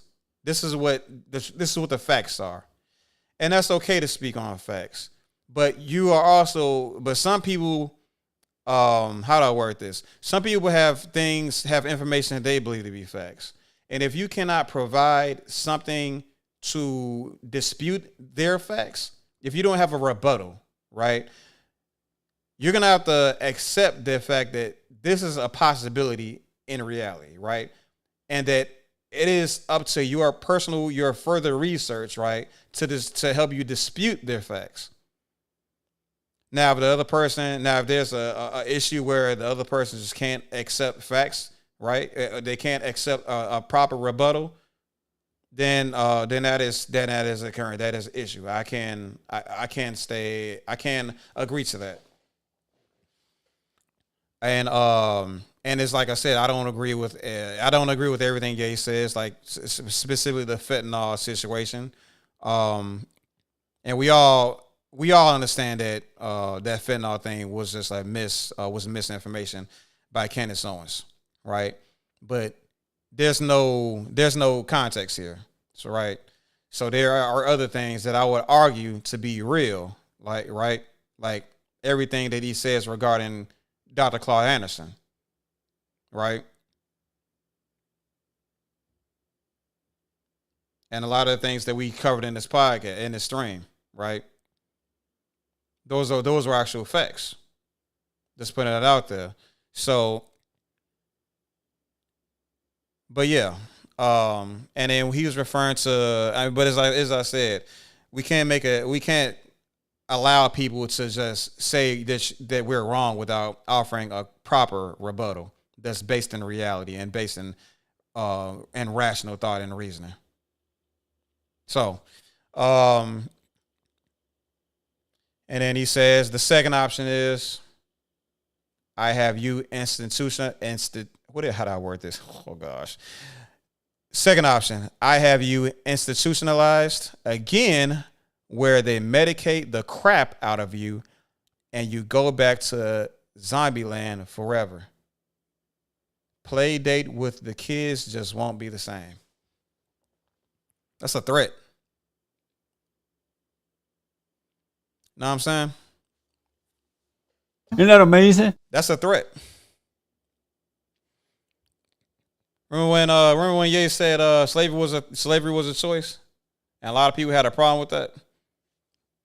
This is the exact type of choice that this is the exact type of choice that we're dealing with here. You either get with the program and you do as I say, and we disregard everything that you all the information that you're bringing to the table, or we do what's next to lobotomization.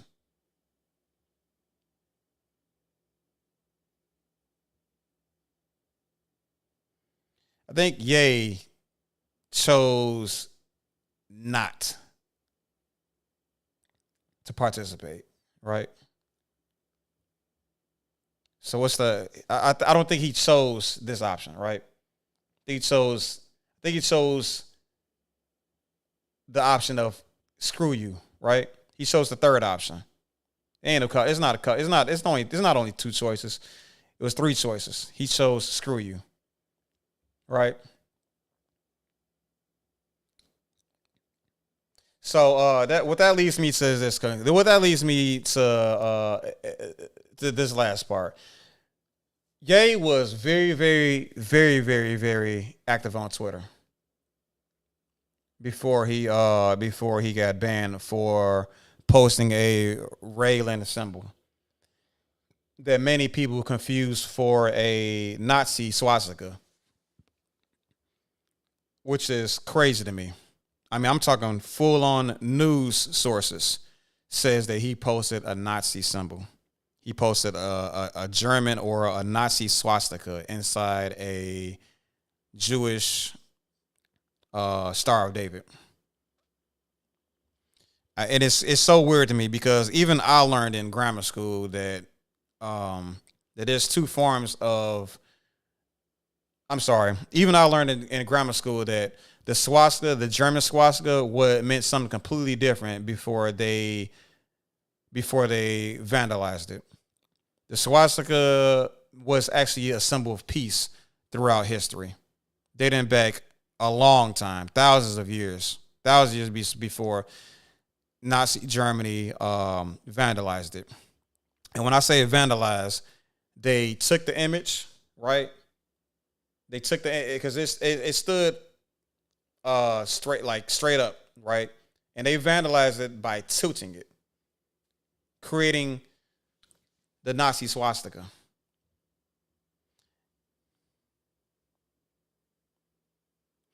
And people and just one of the many lies that the media has painted about Ye was that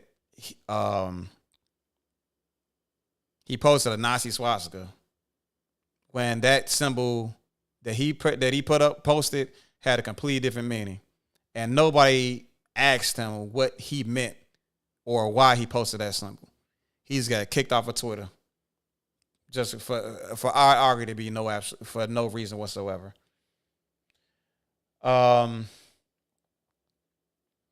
So now we have Ye's Twitter today. Absolutely nothing. Nothing. Completely wiped clean. Ye has been back on Twitter. He's been he's back. Thanks to Elon Musk. But he's not, I mean, he's been back for a week or two now, but he hasn't posted a thing. And again, Ye has been very active on Twitter for a very long time. And now he's posting nothing.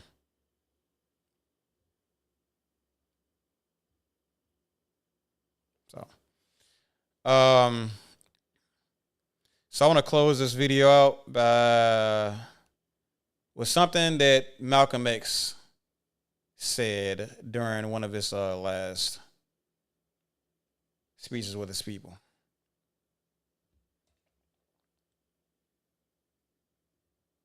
It is Jews who control the economy of power and use it for themselves and for the benefit of Israel. And got nerve enough to walk around here joining some NAACP or CORE and think we're going to be blind to what they're doing to us. No, someone better pull their coat.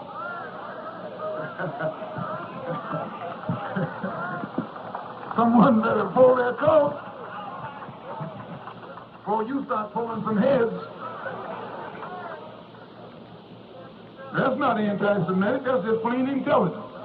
You know, I was on a program here in New York on Channel 13 in which I made a statement concerning how the Jews control about 80% of the economy in most Negro communities across the country.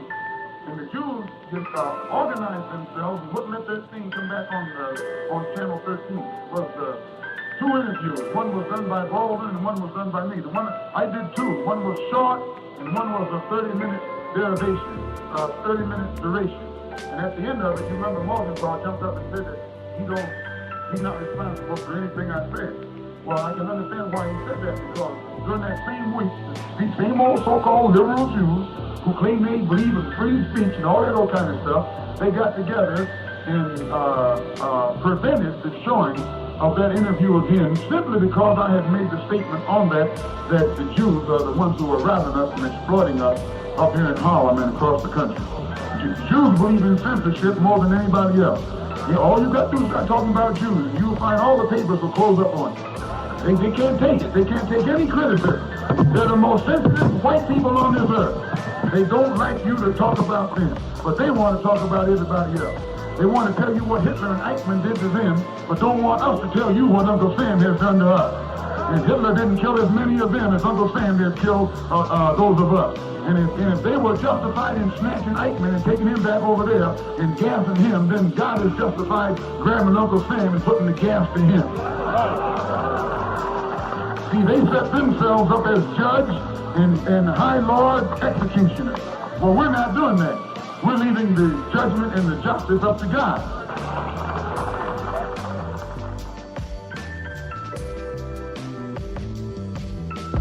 Trans.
Love and peace, y'all. Be blessed. Be look out for the Chicago Black Delegation Podcast. We are now airing the Chicago Black Delegation Podcast. Searching on Facebook, searching on YouTube, all of that stuff, man. If you don't do it now, you're going to just hear about us later.